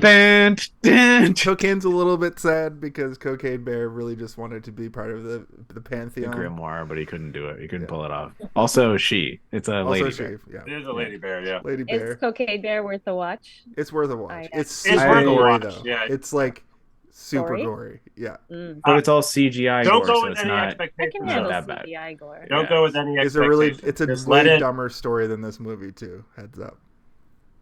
Yeah. Let it be it's what funny. it is, and just accept it for what it is, and you'll be fine. I will say that I laughed chin, more it is a heartily cocaine and bear. realistically in this movie than I did in that movie, and I was laughing more like, this is clever. They did a clever thing in this, but like it's not great. I was laughing out loud during this movie, and during Cocaine Bear, I was like, would say out loud, that's funny. Also, I will say that what we're talking about right now is sort of the embodiment of how I felt about this movie as my final thoughts. Like, it's a horror movie, yes, going in, but as you walk your way through it, it has all these like little interesting and fun moments that you didn't expect to be in it. I love all the montages. I love all the moments that are meant to like feel like advertisements because they pull it off in such an interesting and fun way right from the get-go. You know, the poop dolls and like the fact that there's two companies. It reminded me of Small Soldiers a little bit at certain points. Like she even says like it's not just a toy at some point. I'm like, it's not just a toy. It's, you know, like, I was like, that's the literal line from Small Soldiers. And I started thinking like, you put munition chips in toys. Hello, Chips. Yeah, hello, Mr. Chips. And like I walked through this movie the first time not knowing what to expect and thinking it was going to be more Chucky scary, and then realizing it's more of a comedy. And then this second time going through it, I was appreciating it more for what they were doing. And it's a little bit more deep than you think when you think about it. Like I was saying like the part where she's looking at the helicopter, and I really liked what you said where you were like, I thought she was just on like defense patrol. But like my mind on that second viewing was like, is she looking at that helicopter thinking like, am I just that helicopter? And I'm doing the same thing that it's doing right now. Like it's flying around, also doing a survey protection, and like she's doing the same thing in that yard. I think that the acting was stellar for the child performance as well as the doll performance. There's a couple of things that you're like like the psychiatrist was good, but at the same time she was a little bit like, oh, like she seemed very like she was doing a little bit too much at points, but it wasn't bad, and it was good for what the movie is. It is campy, right? Like the whole idea is campy, from style to music to cinematography, all of it. Yeah. And I do think it's a fucking great movie while you're watching it. It's again one of those ones that like after you're done, you look at your friends and you're like, that was pretty good, but then you kind of forget about it. But while you're watching it, you forget about everything else for a minute, and you are locked in to everything that's happening. Yeah. My what went well is, like you said, Jason, just M3GAN as a performer, and we talked about it multiple times throughout. Like it's a doll, it's a group of puppeteers, it's an actress who's dancing, and it's a voice actor who's killing the performance, and then it's also an audio editing team that's taking that voice performance and making it way creepier and way more interesting, as well as the composer that's like pairing all that together. And it's just like all of it working as one unit works so well for me. What went well, I liked those elements that they set up for a sequel, but I would have liked to have seen a little bit more of it in the movie. But I think that my one main what went well is what could have been better, sorry, is when she escapes the lab and the music starts playing and the alarm is going off, and she walks by that thing and just turns it off. I would have loved if there was like some shot we clip to like a security office and you see her moving and you see the CEO running, and like she just hucks that thing at him and like hits him down in the hallway, and then a bunch of security guards come out as she's pulling the the paper cutter out, and she does like a John Wick style, like where she kills like 5 security guards in the hallway, where it's like an extended sequence where you take that music that's playing and you make it into almost like a ballet of her like killing people. Like give her a moment where she does become some sort of like crazy Chucky murderer, but like, and because like she's so, the running in the earlier parts, the sequence where she's dancing and like all that stuff, it's like it seems like she should be able to run up a wall and like decapitate a guy or something, like that would have been, I think, maybe more interesting. I expected like a hallway fight based on right on the hallway footage. It was just one guy and she was just dancing at him, just trying to spook him, and then I think they ran somewhere else too, right? They got in the elevator. They run into the elevator and that's where she kills them both, but like I think it could have been an interesting and it would have made her seem way more dangerous, but maybe they couldn't do that because then it would seem like, why is she able to be defeated by Bruce and all that in the garage at the end? But I mean, I want to see her murder like a spider, like she's running on the walls and stuff and just like doing some crazy shit. I mean, am I wrong, people? Nailed it. Hey, a doggo. Jason just remembered he had that power. Puppy. No, I didn't. I used Hey, to puppy. No, I didn't. All right. Oh wait, I got a perfect one for this. Hold on. I got a perfect for this. I got a perfect one. What the dog doing? What the dog doing? All right. Well, I think that brings us to the very end of the episode. Verhoeven of it all. The Verhoeven. Introduce us all, Steve.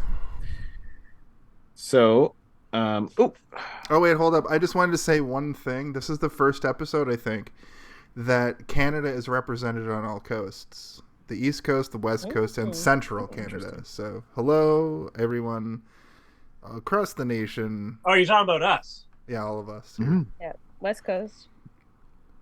Kaylin's in Halifax. We're in Ontario. We're smack dab in the... We think it's the center.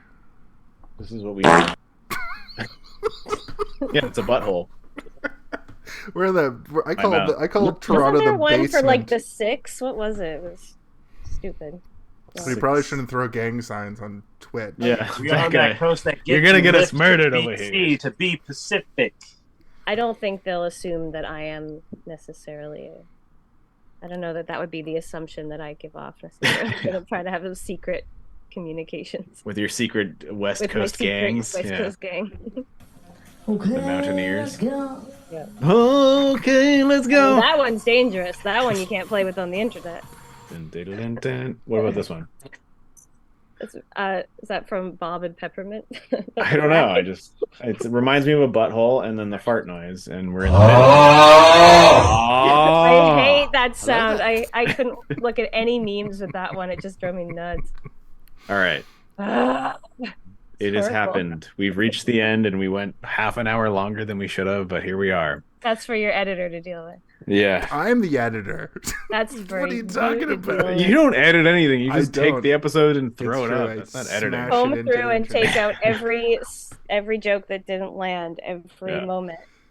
I think it was an interesting conversation. But what I really mean to say is, thank you once again, Becca, Becca. Thanks for having us. Thanks for joining us, Becca. Come back anytime. Yeah, is there anything that you would like to plug at the end of the episode that you've got going on in your day-to-day life? My day-to-day life is in audio, which is cool, and I'm no longer acting, which is fun, but I still have stuff that exists out there.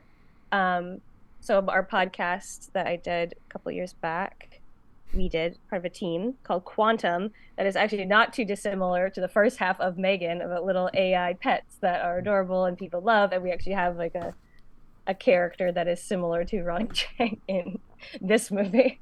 An Elon Musk-esque, a Zuckerberg type. It's also known as a rich asshole. Yeah. Yeah, but I think even when he fires his assistant, I was like, was ours also named Shelly? No, it was Kelly, and it's like, call new Kelly. Fuck this, like Kelly and Shelly.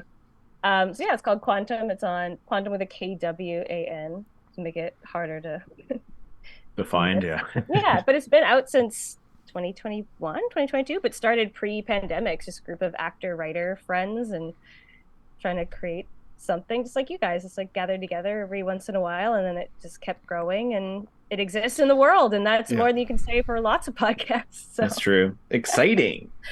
Yeah. Well, thank you for being here. We love you, and we will have you back if you want to come back for the All right, ladies and gentlemen. Particularly for horror movies. Yeah, no, I mean, well, if we've piqued your interest, so I need an excuse to. But if you liked M3GAN, then he might like the Chuckies, and if you can get up to Chucky 4 and you want to do Chucky 4 in October, then yeah. Or if you just watch Bride of Chucky, like I don't know if you'll need all the Chucky lore to really get a doll gets married. I mean, I'd say do the first one and do the third one. Yeah. Was the third one? Which one was the one in the toy movies? You can skip couples and still kind of get the, Yeah.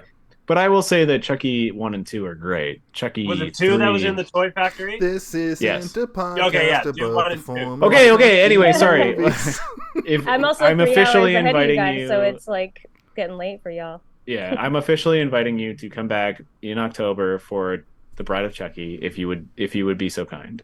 If I can get up to that, I'm happy to do so. And now I have an excuse to go back and do it. So. Perfect. Boom. And that was my plan all along. Wow. M3GAN was a ruse. But I will say, it's the end of the podcast, and I gotta ask you guys really introduce. You gotta introduce. I gotta directly say to Kaylin, hey. No. You gotta say who we are. For Kaylin and for Jason and for Becca, my name is Steven. For Becca, for Kaylin and for Steven, I'm Jason. For Becca, for Steven, for Jason, I'm Kellen. And I have to ask everybody a question that we've hold all on. been Becca, you don't want mine? Do the thing. No, sorry. Yeah, go ahead. I was like, I get the game. I get it. I can do this.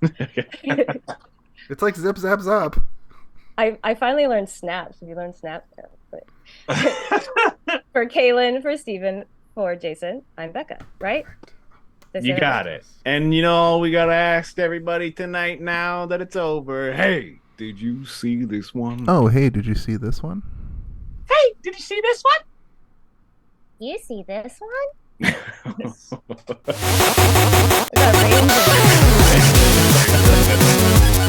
all over the map.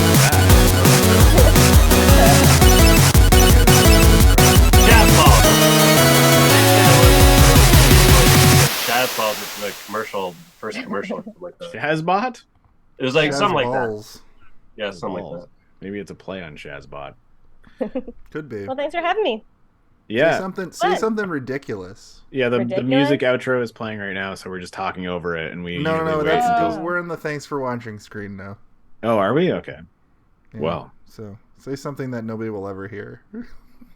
Or say again. Whisper your dark. What am I, some sort of cheap dollar store trinket to you?